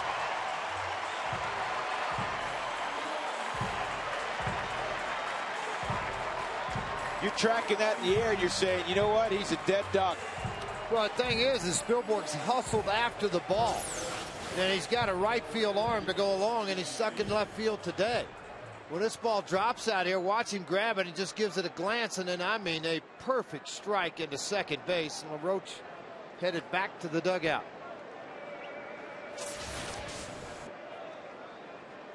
Cut down 7-4. Steve Pearce at the plate, 0 for 2. Here's a bit different angle, George. Yep, another look on this throw to tell you. I mean, he stayed right on top and behind, and that's why the ball stayed true to the bag. A great extension. Well, I don't think anybody would have thought at the ballpark after the first couple of innings that De La Rosa would have still been in the ball game. Here we are in the 6th inning, and he's still there. And good for him. Turned it around. Better believe it. 3 runs given up in the first 2 innings. Since then, a bunch of zeros. Pitch count at 90. He straightened that up also. Falls behind here 3-0.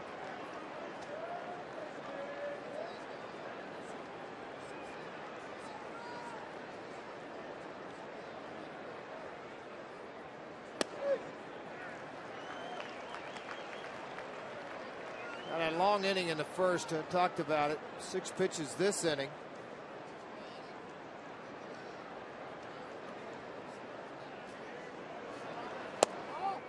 Just low, so Pearce draws a walk, and that'll bring up the catcher Diaz. Let's look at those pitches by innings again. The great big one, 27 and 22 at 49 in the first, and man, as he righted the ship. 13, 12, 12, and 7 here in the 6th.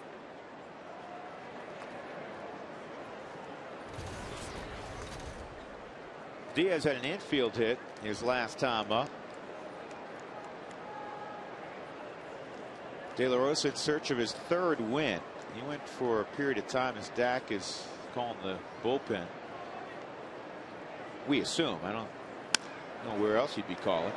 Tough hop. Stewart still able to get the force out. Good job staying with it. Well, you know what? Good job on both ends staying with it, because Barmas very easily could have popped off that bag knowing he's got some decent speed coming at him.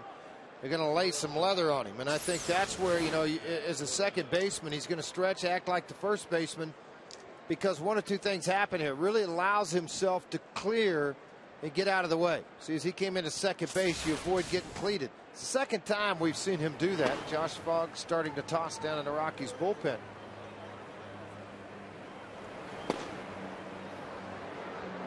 Jack Wilson 0 for 2 in the ball game, 2 outs, and Wilson takes a pitch low. There was a period this season where De La Rosa really threw the ball very well. Remember, he had 22 strikeouts, George, and combined in back-to-back ball games, and deserved some wins when he got no decisions. It was during a period of time where the Rockies were really struggling to score. That's throw that's going to go down the right field line. And go ahead. Yeah, I don't think you want to run on Brad. So Diaz in a scoring position. Now at this stage of the game, it's a 2-0 count. You go ahead and walk him and move on to the bench. Well, you got Brandon Moss in the on-deck circle. Yeah, I know. And the only thing that would concern me with this, you know, you're putting the tying run on at first base, the ball get into the gap, a mistake made, is Fogg ready to go? There's a lot of things going through Jim Tracy's mind right now. But they don't have a right-handed bat, nope, George. They don't. That's why I said, you know, if you walk him, you go left on left. The only one they do have, Jaramillo's a switch hitter, is a catcher. But unlikely Typically they go. They're not, but they do have one. That's 3-0. And interesting, he didn't give in 2-0 to Wilson. He threw him a changeup.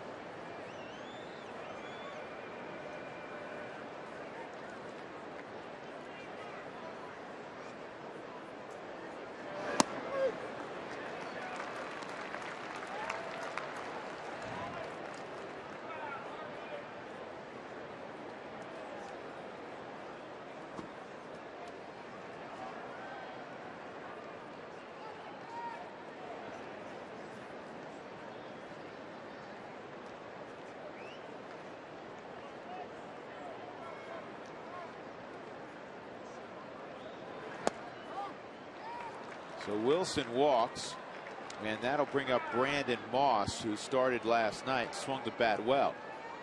And Bob Apodaca will go out and visit with De La Rosa. The Rockets Conference Center at Coors Field is available for your game day or non-game day event.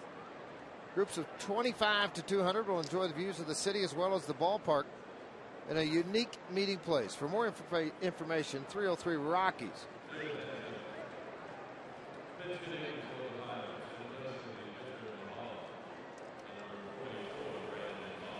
Fogg looking on.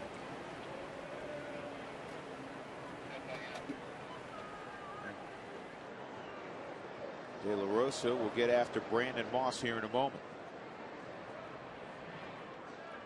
2 outs in the 6th inning.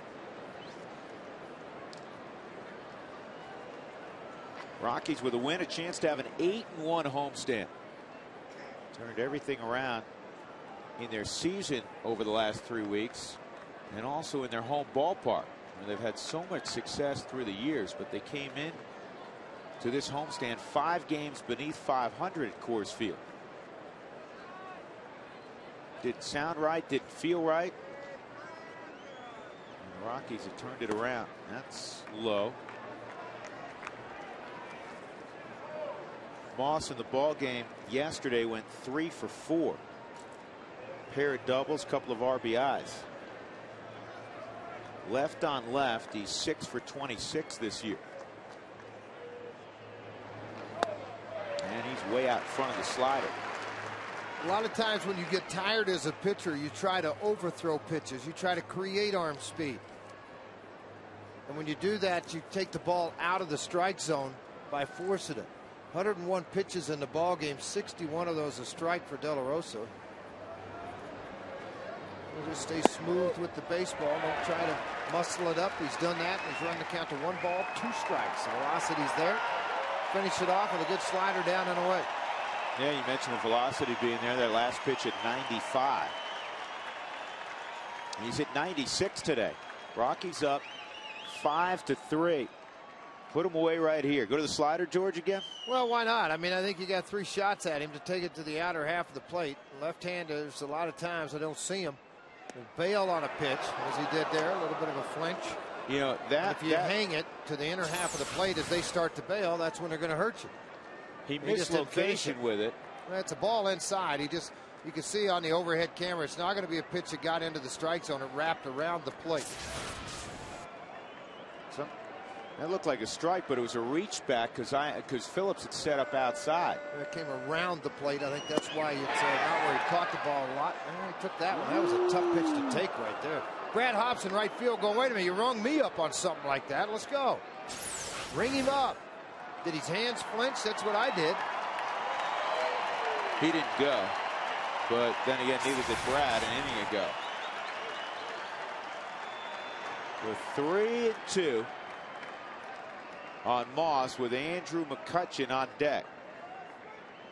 You'd much prefer him to lead off next inning.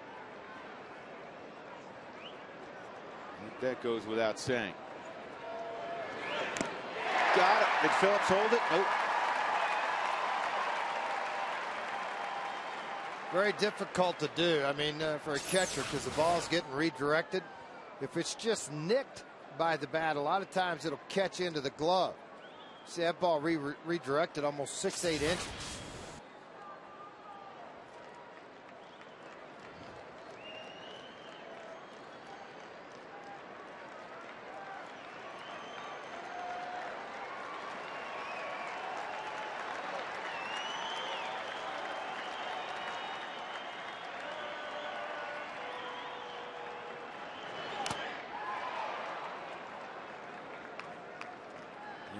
Jorge reached back for a little something extra there. That came in at 96. Yeah, fastball outside corner. You can see an all upper body swing. Just barely made contact with the baseball. You didn't see a lot of lower movement in his body.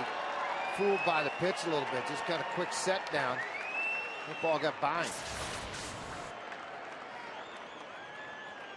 Yes, if you throw the slider, don't try to overthrow the baseball. Try to keep it inside the strike zone and let it break to that outside corner. On the ground, up the middle, past Barmes. That'll get a run home. And moving to third base is Wilson. And Jim Tracy has a decision. The tying run is 90 feet away.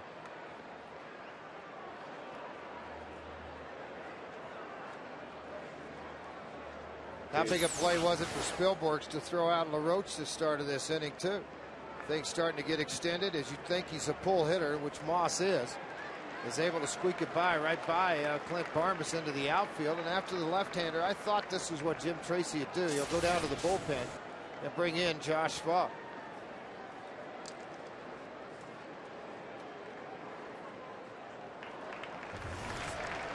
So De La Rosa leaves ahead 5-4, responsible for the two-man aboard.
The official fan-to-fan ticket marketplace of the Colorado Rockies, and by the great Colorado Payback, reuniting you with your money. Here's the situation at Coors Field. Rockies 5, Pirates 4, 2 outs in the 6th inning. The Pirates have runners at first and third. Wilson at third. The pinch hitter Brandon Moss is at first. And now the top of the order, and Andrew McCutchen will come up against Josh Fogg. This call to the bullpen brought to you by Comcast Digital home phone service. Call 1-800-COMCAST. Fogg has really, in my opinion, solidified the bullpen because he can work in so many different areas of the ball game. Hard sinker, ability to throw the slider. Not going to get a lot of strikeouts in this situation. He's looking for a ball on the ground. George, he's inherited 4 base runners. Only 1 has been around to score. I was going to say, George, on a club that features Freddie Sanchez, Hinsky, LaRoche. And Jack Wilson's been around a long time. The last guy right now I think the Rockies want to see at the plate is a kid who's been in the big leagues for 2 weeks. Well, it's because he brings such a weapon that if he tops the ball, you move it over to Sanchez next because of his speed is so good. But he's also shown and demonstrated the ability to drive the ball into the gap. Off to the races. A big hit last night. He and Morgan, a guy that's on the bench right now. Right now, he's got the count in his favor, 2-0. Triple in the first, single in the second. He has scored 2 of the 4 runs for the Pirates this afternoon. He has 3 triples in the series, including a bases clearing triple the other day.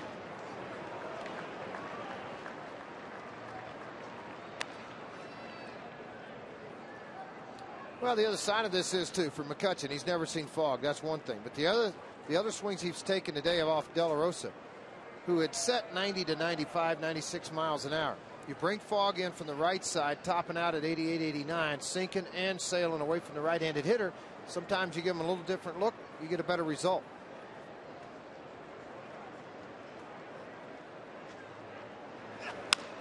Ground ball toward the hole, cut off by Stewart, and he'll go the short way.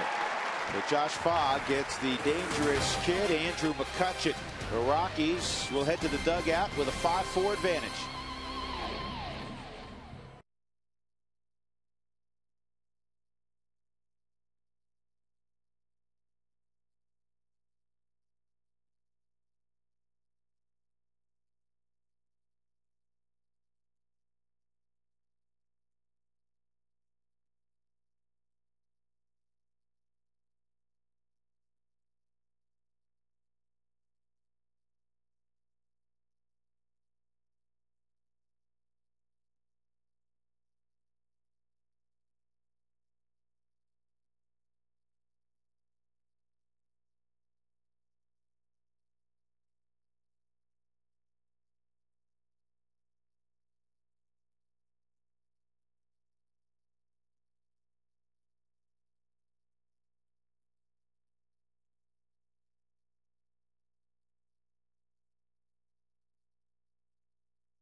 Freeze cam.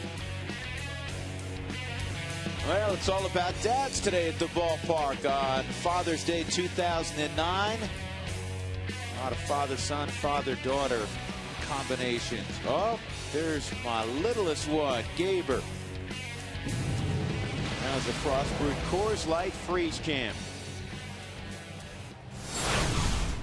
Probably my dad, the biggest thing he ever told me was never to get too high, never to get too low when you play the game of baseball, just because there's so many ups and downs, and you know, the closer you can stay to the middle, the better you're going to be the next day. So it's something that I try to do, you know, every day in here, and try to stay towards the high side, but you know, I just try not to get too low and try not to get too beat up myself too much. I don't know if I've ever seen Josh Fogg down. I mean, he has one of those upbeat personalities. He's one of the guys that keeps that locker room with a lot of life. Extremely popular during the great run of '07, and welcome back this year with open arms. By the way, Jeff Karstens has come into the ball game. He was all part of that trade with the New York Yankees that Xavier Nady and Damaso Marte went to the Yankees. Daniel McCutcheon and Ross Ollendorf. He's been in the big leagues with the Yankees back in '06, 2-1 over 8 ball games. Back up in '07 where he was 1-4. With Pittsburgh a year ago, he made 9 starts. He was 2-6 back in the bullpen this year. He hits the corner on Phillips. It's 2-1. Mahalan went 5 innings, gave up 5 runs on 8 hits, walked 4, struck out 7. For the moment, Josh Fogg in the on-deck circle. Nobody's getting up, so it looks like Fogg is going to hit for himself. This is where a manager maps out a plan with the lead. And if it was tied, it may be a different plan. If Jim Tracy's club was behind, a third plan. Slowly hit to Freddie Sanchez. 1 out, and here comes Fogg. Fogg hitting against his former team. If your windshield's chipped or cracked, don't wait. Call Colorado's #1 team, Elite Safelite Auto Glass. The number's 303-287-5000 or online at safelite.com. Ball 1 on Fogg. Rockies got 3 in the second with a little help from the sunshine. A pop fly to Freddie Sanchez. He lost in the sun. Would have been the 3rd out. Instead, it went for an RBI double off the bat of Clint Barmes, and then Spilborghs ripped one down the third base line to bring home Barmes. That tied the game. Rockies took the lead on a single by Tulowitzki, a wild pitch, a Garrett Atkins single. That was in the 3rd, and then Clint Barmas made it a 2-run lead at the time with a solo home run in the 4th. It's now 5-4, and that just did catch the corner. It's 3-1 on Fogg.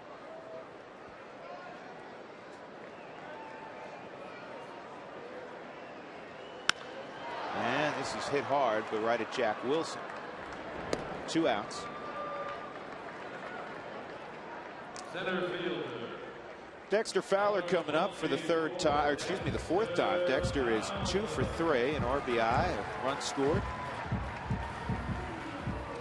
July 4th, that's right. Excuse me, July 3rd. July 3rd and 4th, there's fireworks. This is the July 3rd game against the Diamondbacks. All the fans through the gates will receive a handheld American flag. Stay after the ball game for the best fireworks in town, courtesy of Lockheed Martin. Great tradition here at Coors Field. Over to the 3rd and the 4th, the fireworks shows. These are going very quickly, so go to one of your Rockies ticket outlets and purchase today.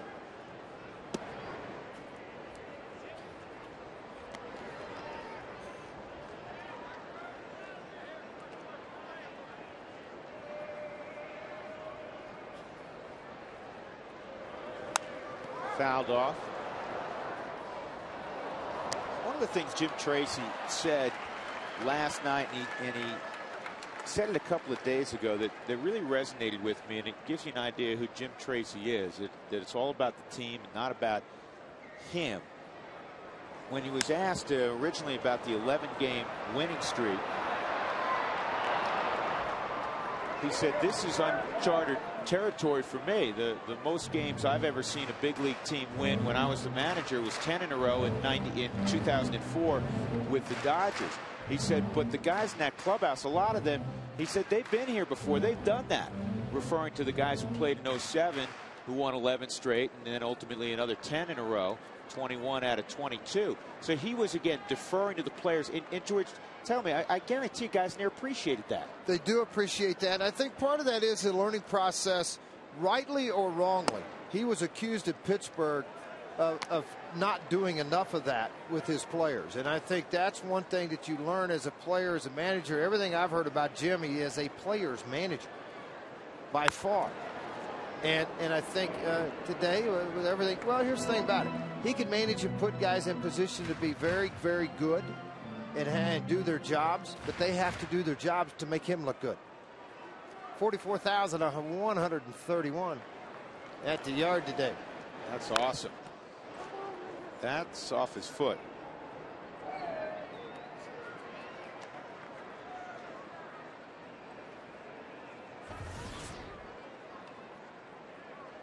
We're off to Anaheim after the ball game to see the Angels of Mike Scioscia. They've played tremendous baseball. They're knocking on the door of the Texas Rangers atop the AL West. Ball 4. So Dexter fouls off several pitches.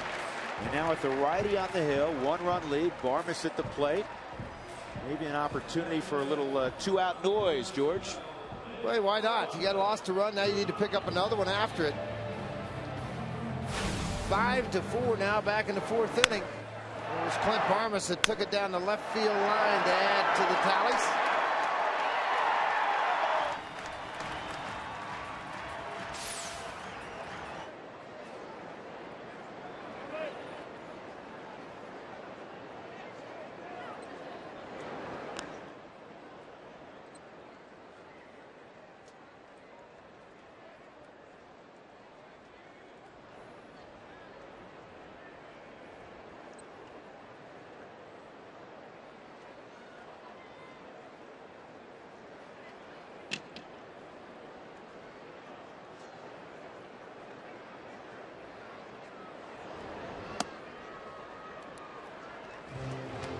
Ball 1.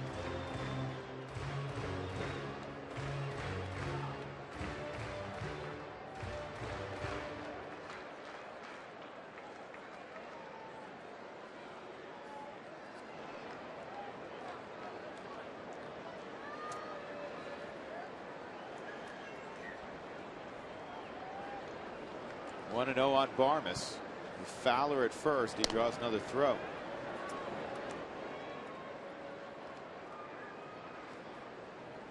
Aaron Cook's going to start that series out in Anaheim against Matt Palmer, who's 6-0. George mentioned him last night. That's a strike, 1-1.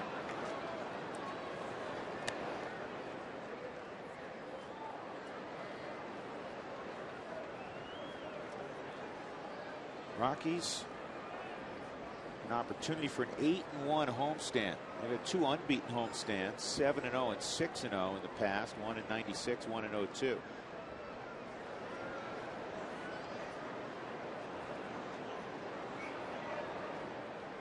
In terms of 9-game homestands, they've never had an 8-1 9-game homestand. That kind of caught me by surprise. They've had several 7-2 homestands. Well, particularly with the way this club played at home early on. I mean, nobody wanted to come to Denver and play the Rockies. That was the A move from Karstens over to first.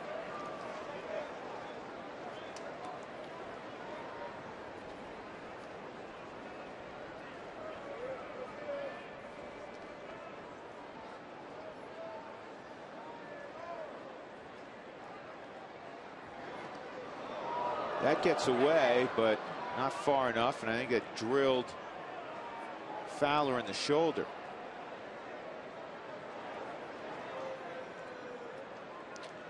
Well, they're going to come out and check on him, obviously. Keith Duggar, Jim Tracy. Snap throw, I think it's a rib shot.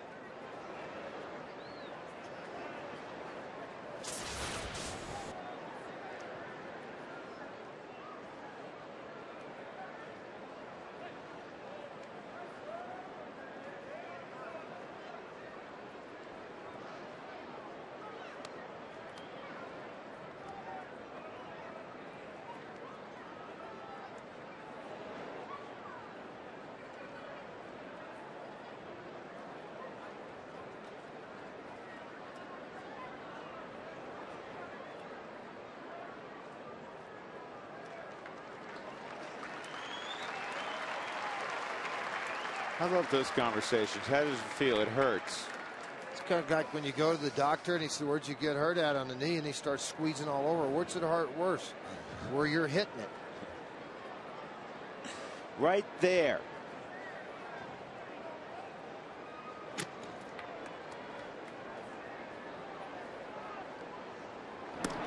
He hasn't thrown a pitch in 5 minutes.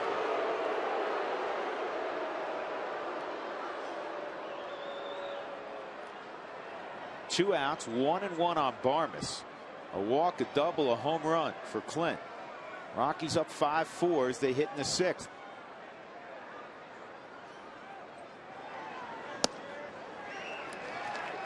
About average to the plate, Frage. Yeah, about 1.3 to 1.35.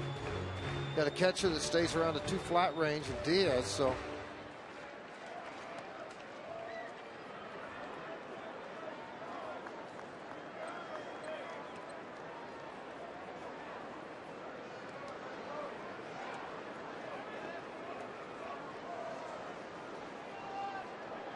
See if Dexter's going here. Nope. 2-2. I would think he'd be moving on this pitch.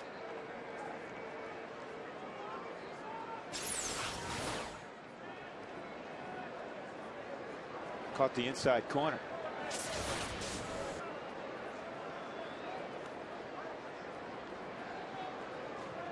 There he goes. Swung on and missed, and it doesn't matter. In the inning, Fowler left aboard after a walk. We'll go to the 7th inning. The Rockies leading the Bucks by a run.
5-4 Colorado as we go to the 7th inning.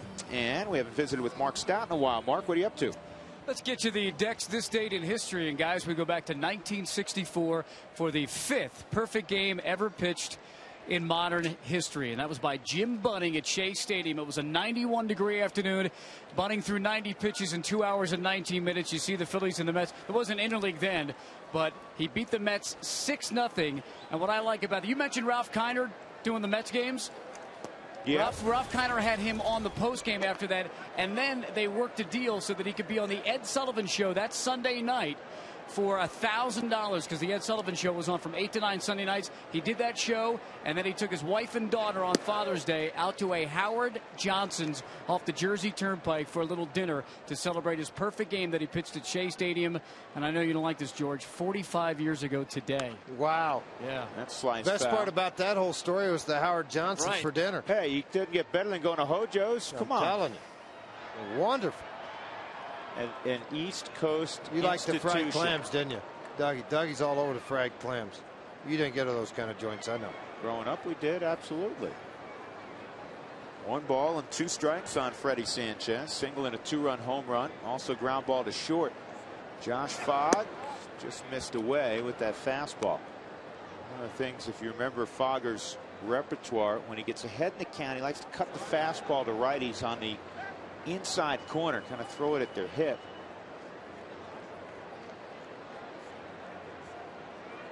And Phillips going in there, but the changeup is away.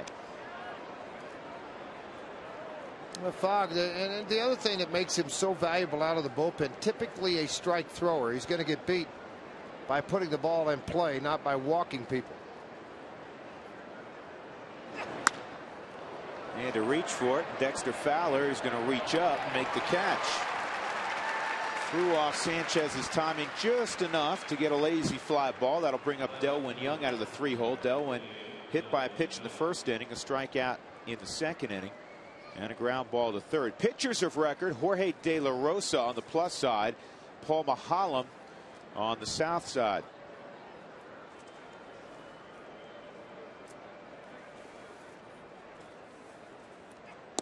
Outside, ball 1.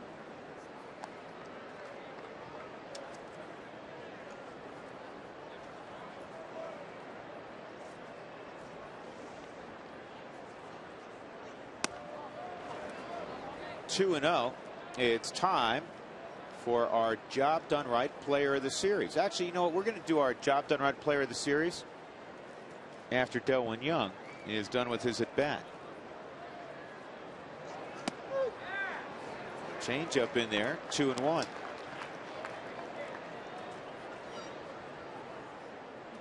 Todd Helton being given the day off so far.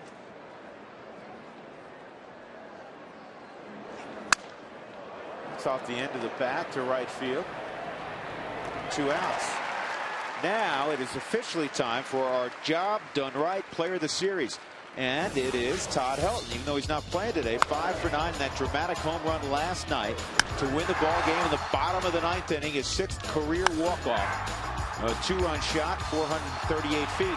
That's presented by the Colorado Association of Mechanical and Plumbing Contractors. To have your next building or service project done right the first time, visit mpccolorado.org. Now Fogg gets the first 2. Now at the lefty, Hinsky coming up in a 1-run game. Jim Tracy's going to match up, and he's going to bring in Flores. 5-4 Colorado.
Hogg worked an inning, did a great job. 5-4 Colorado, top of the 7th inning. Eric Hinsky is coming up, and he's going to see the left-hander Flores. This call to the bullpen brought to you by Comcast Digital Home Phone Service. Warm up to unlimited local and long distance. Call 1-800-COMCAST. Well, I want to set up the left because Hinsky today is 0 for 3 with a couple of punch outs against the left-handed throwing De La Rosa. 12th appearance for Randy, and a good-looking slider, evidently just beneath the knees. Hinsky 1 home run this year.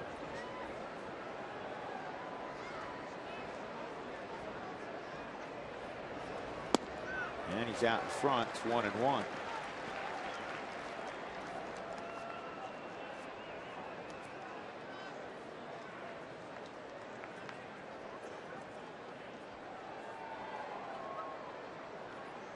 '31-year-old Eric Hinsky, and he gets another slider. Stayed off at 2-1.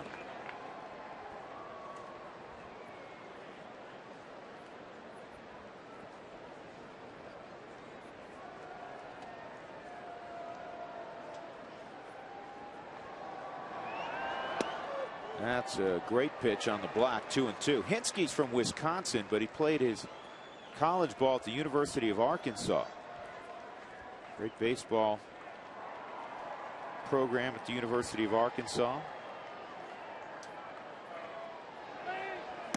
Looping curveball, and it's 3-2.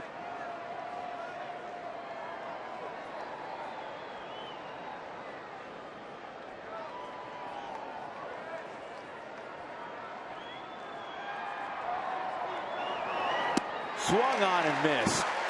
Yeah, that's what managers love to see happen. When you bring in a situational guy, when he gets that out, it's job well done. And he got it out on the punch out. Hinsky going down swinging against Flores.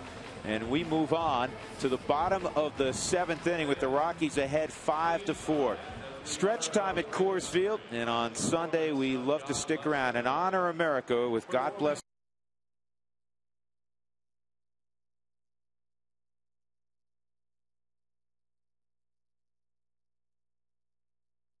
God bless America. God bless America, land that I love. Stand beside her and guide her through the night with a light from above. From the mountains to the prairies, to the ocean white with foam. God bless America, my home, sweet home. God bless America, my home, sweet home.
Ryan Spilborgh's hitting in the 3-hole today. He'll lead it off against Jeff Karsten's bottom of the 7th inning. High drive center field. McCutchen going back, still going back, and he's going to haul it in well over 400 feet from home plate. So a long flight that did not quite reach its intended destination. Spilly is out, and Brad Hopp comes to the plate. He's kind of glad Mahalam's out of there. For whatever reason, Mahalam had Brad's number this afternoon. 0 for 3, 3 punch-outs. That's in there for a strike.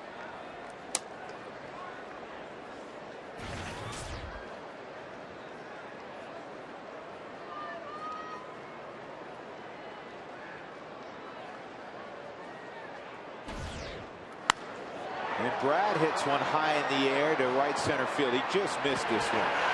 Have fun with his Eric Hinsky. Feet got a little jittery for a second. Looking up in that sky forever. 2 outs.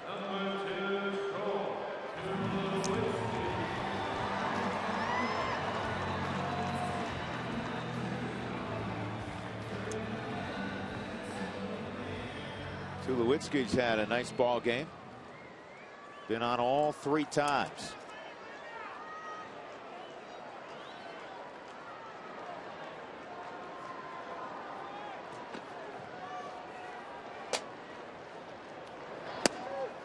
You know, normally, George, if Manuel Corpus is healthy, Manny's going to be in the ball game in the 8th inning. Well, right now, the Rockies look like in the 8th they'll turn to Peralta. Well, he's done a nice job. He's done a good job. He's done a very nice job working out of the bullpen, particularly in tight ball games. He's handled the pressure very, very well.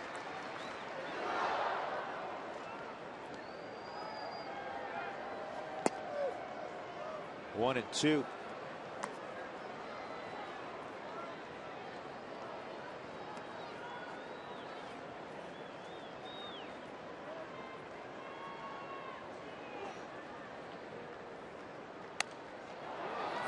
This could be a problem. Wilson with the bare hand is not on the play.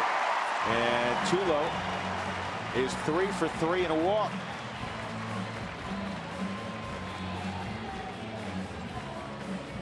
No apologies necessary. No, not at all. You kidding? Off the end of the bat, kind of a little check swing deal here with 2 outs, playing very deep at shortstop. Comes in on the bare hand, wisely just eats the baseball.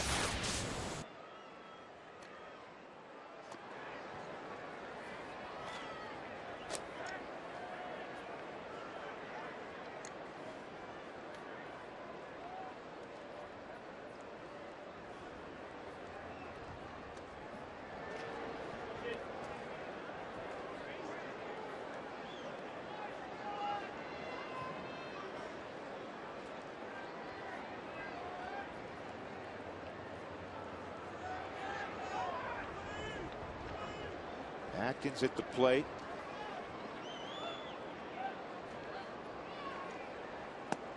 Down low. Drew, you know, if this game gets over with, we may get to Anaheim in time to watch a little bit of the Dodger-Anaheim game tonight. Sunday Night Baseball. You know what? You're right. I didn't think of that. We eat a little hot dog and heckle the guys. Should we do that? I love heckling.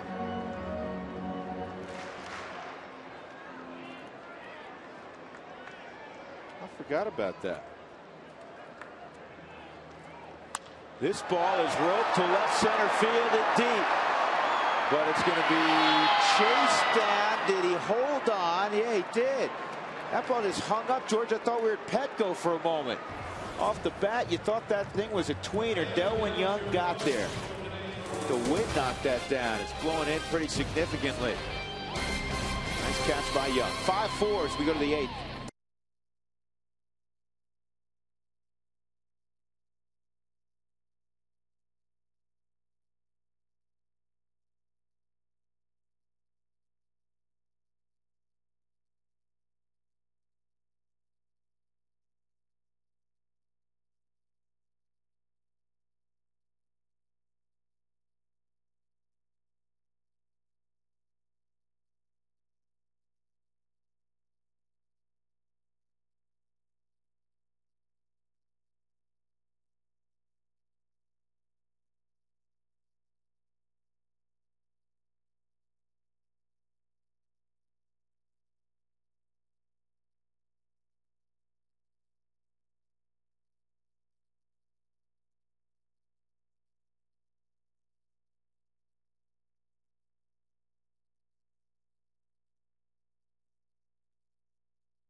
Even express in words how much appreciation I have for him, and he's taught me just so much throughout life.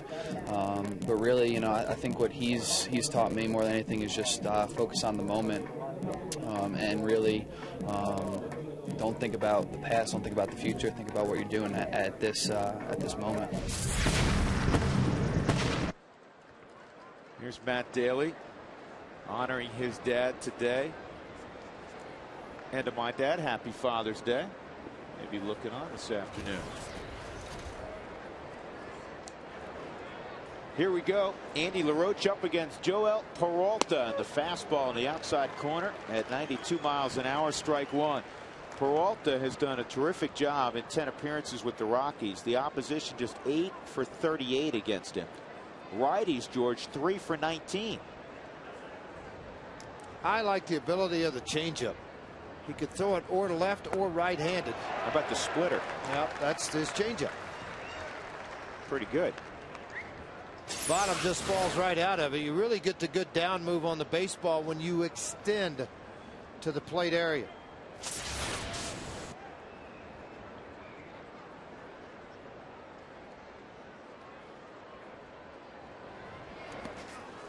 That was a split. I'm thinking back to that last pitch. Was that a hard curveball or a split? You think? Well, he doesn't throw the curve. He throws a slider to go with it, and he throws that split out there. And to look at it on the Hyundai cam, see, it's kind of got that tumbling, knuckling move to it. I thought that was a split, but the previous pitch, yeah. I don't think they'll have to rewind a little bit. You see, Phillips trying to get the fingertips out of the way. LaRoche 1 for 2 and a walk. Strike 3. So Peralta punches out LaRoche. 1 out in the 8th. Now let's take a look at the pitch. A split finger at 83 miles an hour. He's got a pretty good one here. See that move late. Started out, came around. LaRoche thought it was high. He got the punch out. Well, Pittsburgh will go to their bench again. And Andy's brother Adam will pinch hit for Steve Pearce. Well, down 1. Go ahead and take that shot here in the 8th inning against Peralta with 1 swing in the power. Straight up switch out. 9 home runs, 32 RBIs for LaRoche.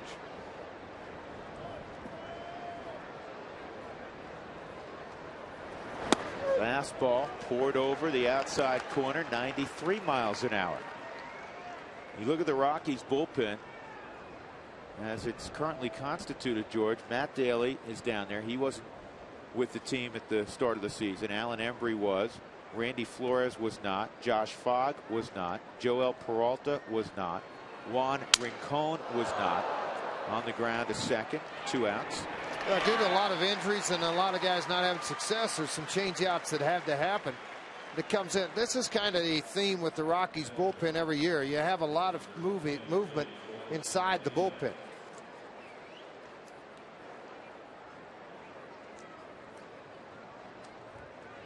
And Houston Street.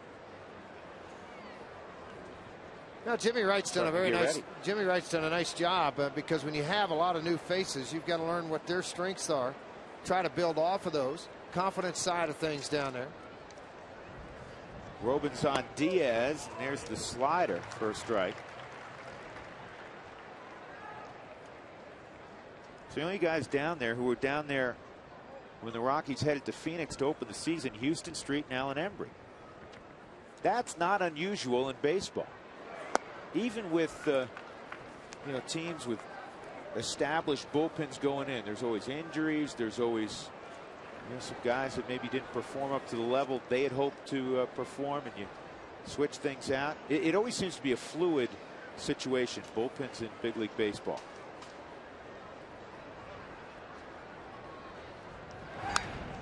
One and 2. That was a home run cut by Diaz. Helmet almost popped off.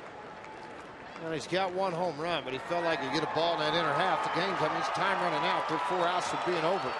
You get something in the middle, just let it fly.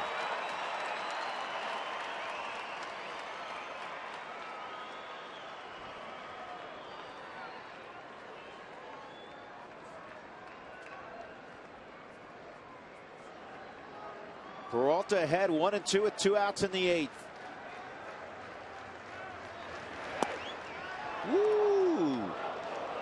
Well, not being called, but how'd you take it? You know, with 2 strikes, how'd you take this pitch? You know, it's low. But with 2 strikes on you, I mean, you know, you're thinking, well, he got to swing the bat a little bit.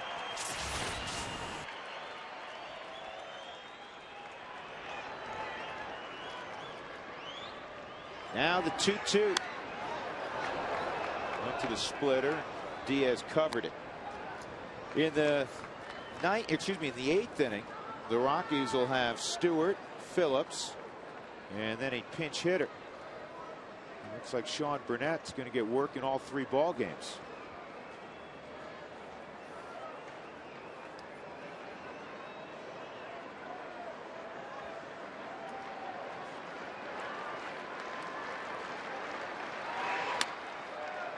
That's a flare down the right field line. It's going to go foul.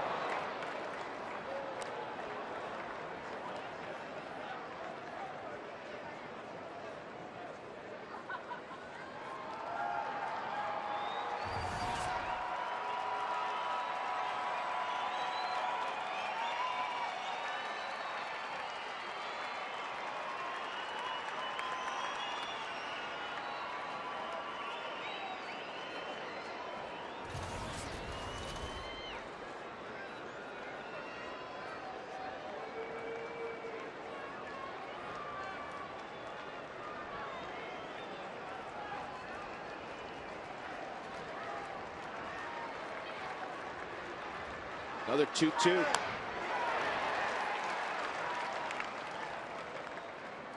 Peralta's thrown up some nasty pitches.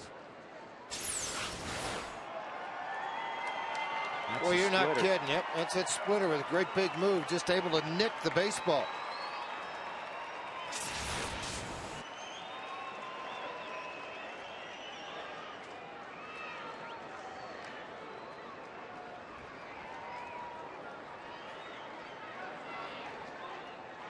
Peralta threw a scoreless inning last night. More than 9 innings of scoreless baseball for Peralta, and he's got him. Nice job by Joel Peralta. 2 punch-outs in a flawless 8th inning. Rockies 5 and the Pirates 4.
Get 2 more homers.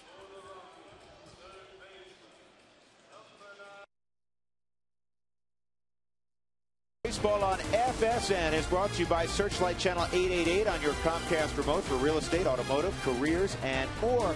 And by Taco Bell. Think outside the bun.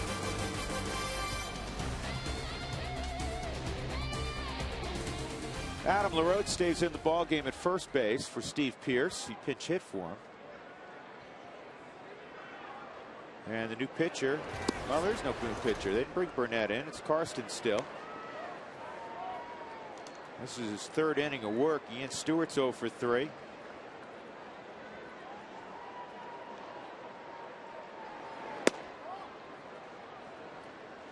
Tried to throw the hip side sinker. Was inside though. 1 ball, 1 strike on Stewart. 13 home runs, 37 RBIs, leading the club in home runs. Breaking ball off the end of the bat, and Stewart is out. Good play by the third baseman, Andy LaRoche. Time to get another Mike Shaw auto update with Mark Stout. Mark?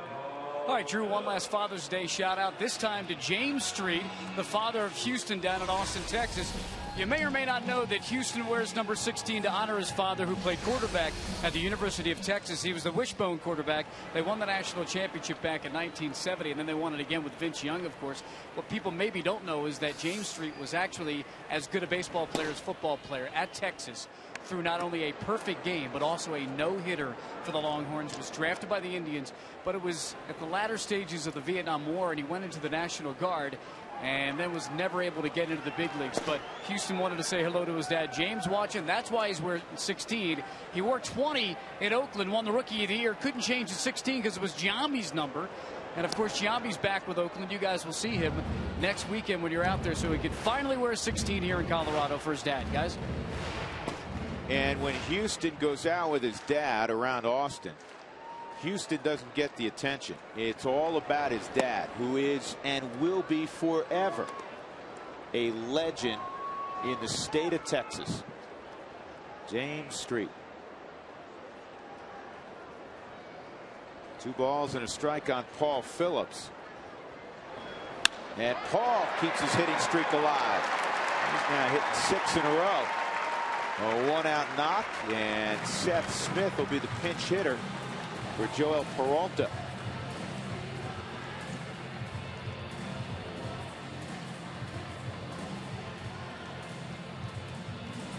Yeah, the end of the afternoon. If you're Paul Phillips, hopefully you catch a scoreless 9th inning.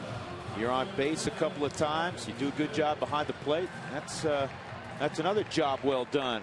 Well, it's backup catcher. You know, typically Sunday's your day. You know, a lot of times, the other day, Iannetta, even after a night game, caught the next day on a Thursday afternoon game. So you just get prepared for that one start a week that you may have. Now Seth Smith for age pinch hitting, and Seth talked about his dad earlier. My dad, he taught me a ton of stuff, baseball and life, but probably the biggest thing was just an example of how to be a man and how to be a husband and a father. And, just the lessons that I learned through just watching him, not anything that he told me, but just seeing how he went about his business, how much he cared about people, and how much he tried to help. Is something that hopefully I can pass on to my daughter. Yeah, Seth, a new dad. It's a happy Father's Day to Seth for the first time.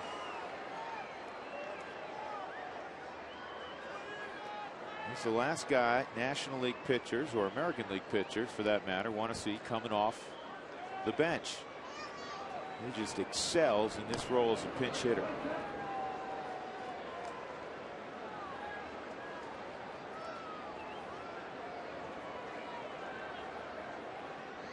Career .365 hitter in the pinch.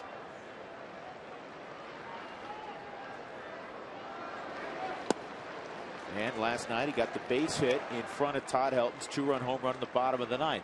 Major League Baseball pinch hit leaders, minimum 20 at bats. Smith at 429, Shearholtz at 391, Wes Helms with Florida, Delwyn Young, who we're seeing here in the Pirates series. But it's not just the hits, it's his on-base percentage, because he has such a great eye. He walks frequently.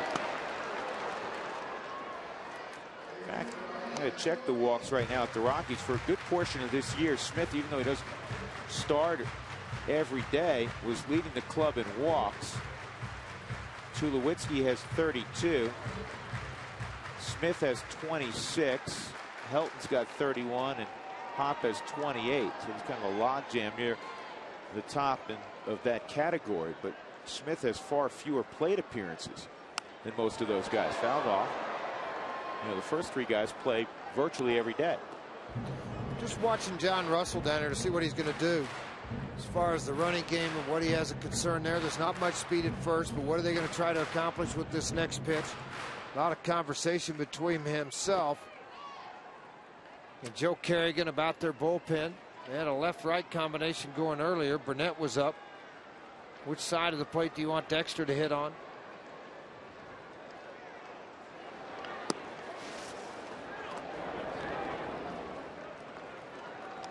You know, Diaz, sometimes when you shuffle the shin guards and throw off the knees, it's hard to get anything on the throw, and that's what happened there to Robinson. It wasn't Tony Pena-esque. No, the one before that, though, he jumped up to throw to first base on 2 pitches prior to that, and when he did his footwork properly, Drew brought his hand back and he caught Mike Riley in the mask.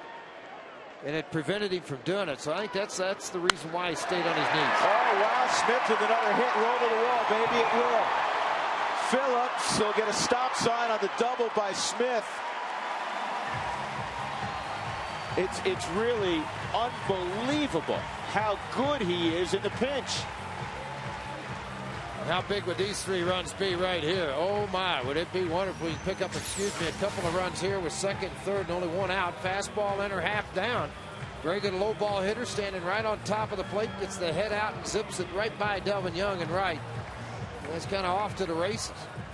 Yeah, I thought they might try to flip Dexter around. But what they're going to do is walk him with 1 out to load up the bases. I guess they figured trying to turn a double play ball. It's the easiest move to make right now with first base open. You know, and that gives Barmes, George, a couple of options, because Barmes, obviously the ability to hit the sac fly. But also, Clint has the ability to push a bunt.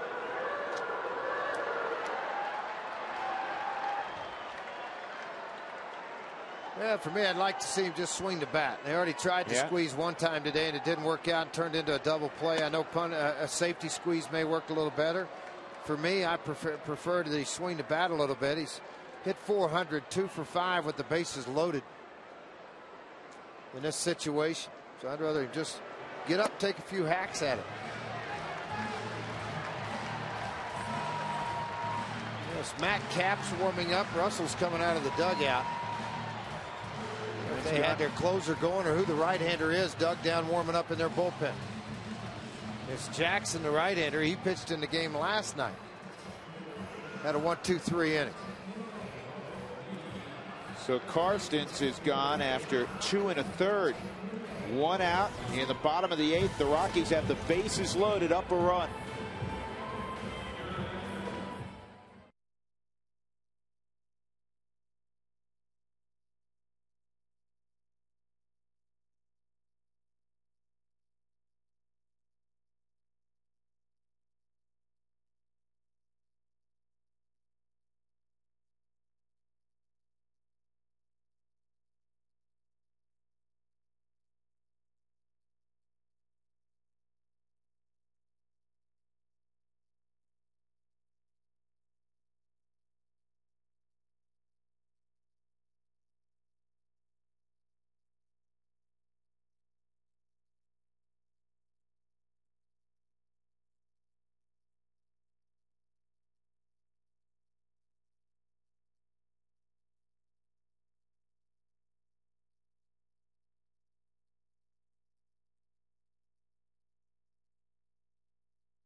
Colorado Rockies baseball on FSN is brought to you by Southwest Airlines. Southwest Airlines is ready when you are. Go to southwest.com, grab your bag. It's on.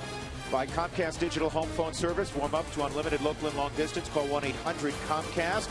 By RE/MAX, outstanding agents, outstanding results. And by Mike Shaw Chevy Saab, Colorado's crossover and SUV headquarters for 50 years. Visit MikeShawAuto.com.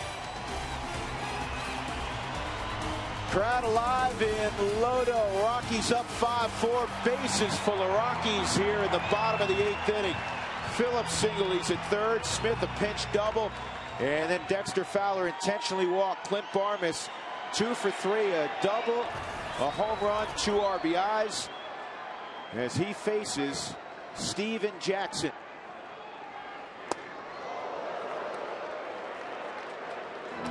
Kind of sore to get out of the way, and if it makes me, I got a ribby. Right, he rolled out of the way of the curveball last night, and kind of the same thing here. And as hot as he swung the bat of late, I know he'd like to get that run on a hit batsman. I'd like to see if he could get a couple of runs on a base hit. I'm betting on Barmas. Here's the 1-0.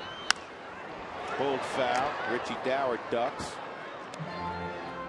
You're always in a precarious situation as a third base coach when you have a runner at second base, because you creep down the line, you're about 75, 80 feet away, and you really just kind of peek over your head, over your shoulder at the swing right before, because you're focused on the 2 runners you're coaching most immediately. This ball is lifted to shortstop, grabbed by Wilson. And that's the second out, and that'll bring up Spilborghs.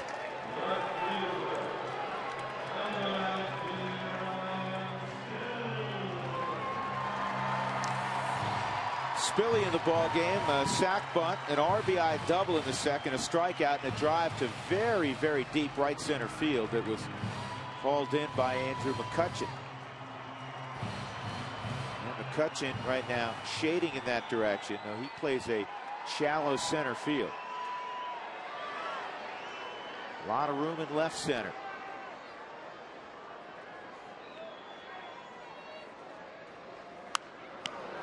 I think it would favor also for the ball to be pulled or into that right center area unless the sinker on the inner half of the plate. You get a little quick with your bat, that's when you're going to end up seeing a ball that's going to be pulled through the left side of the infield for a base hit.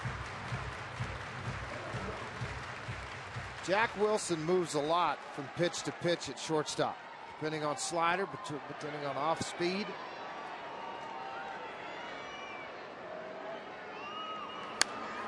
And it's 0-2. Couple of pitches out over the plate to hack at for Ryan Spilborghs.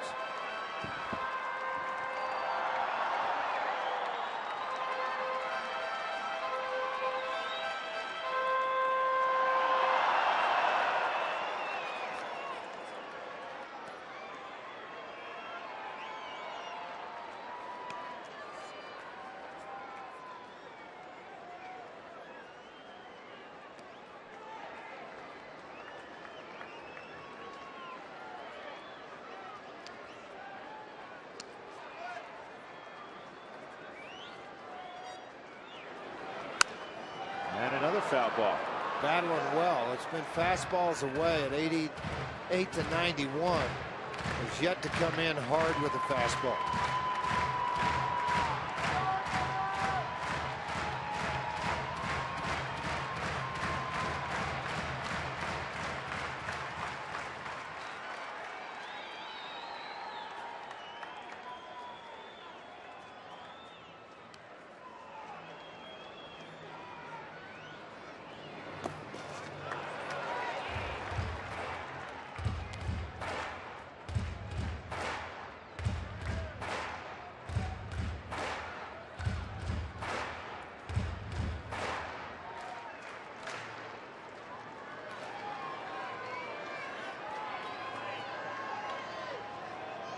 Jackson waiting for the sign. He approves. Here's the 1-2 with the bases loaded. And it's a comebacker. Nice job by Jackson to come into the ball game, bases loaded, and get out of that jam. Well, he gives the Pirates a much better chance in the ninth. Houston Street will try to save it when we come back.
Rockies lead at 5-4. They have out-hit the Pirates 11-7. There's been an error on each ball club. Barmes with a home run. Sanchez with a home run in the ball game. And coming up afterwards, the post-game report with Tom Helmer. Hi, Tom. Hi, how you doing, Drew? I'm doing well, thank you. Excellent. Happy Father's Day. Happy Father's Day to you as well. Weren't you in the parade before the game? I was. Very nice. That's a lot of fun. Tell you what, coming up after the ball game, we'll have a lot of fun if the Rockies can hold on to this one. We'll talk about sweep dreams, looking for their 4th sweep in their last 5 series. Also, Jekyll and Hyde. We'll talk about the good and bad of Jorge De La Rosa today. And, of course, we'll hear from the Rockies right after the ball game. Drew? All right, Tom, we'll look forward to that. Houston Street looking forward to grabbing the baseball and closing this one out. Houston trying to provide the Rockies with his 16th save of the year. And his workload over the last several days. Last night he threw 18 pitches in earning his 2nd win of the year. Was off Friday. He had a heavy load on Thursday. The good news is when your closer's busy, you're winning a lot of baseball games, you assume. And it'll be Jack Wilson to lead things off. And then Pittsburgh will go to their bench.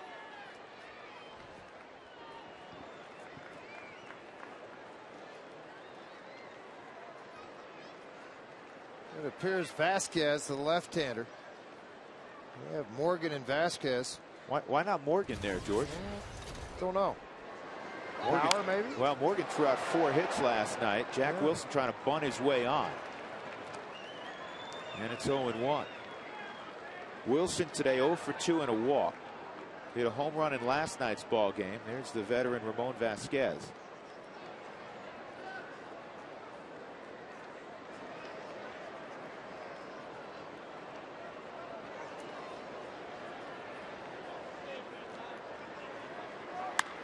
In the air to left center field. Spilborgh's trying to adjust, and he does. And he got a bad read off of the bat. Spilborgh's did. He actually came in on the ball and then utilized his speed to get back and make a good move on the baseball.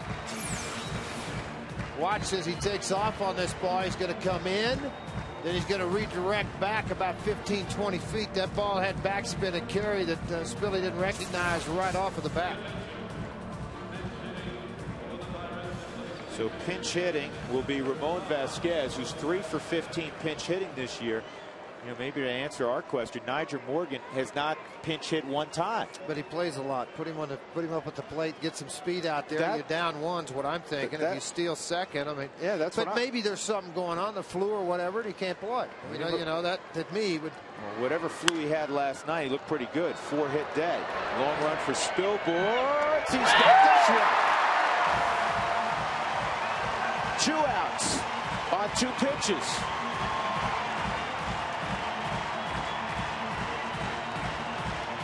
Actually 3 pitches, but you get the picture. Nice play by Ryan. Yeah, quick outs here. Ryan able to follow and track the baseball into that corner, knowing that the wall is approaching and still make the play on the baseball. Andrew McCutchen with 2 outs and nobody on.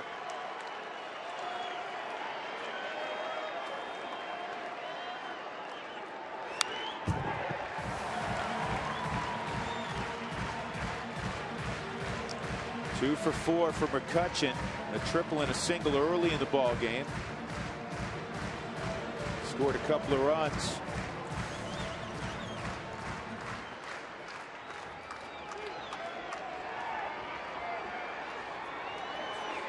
Here's the 0-1. In the air to left field. Spilborgh's coming on. He leaps. He's got it. And the Rockies have swept the Pirates. And they're enjoying their best homestand of 9 games in franchise history. 8-1. And they improve to 36-33 as they sweep the Pittsburgh Pirates.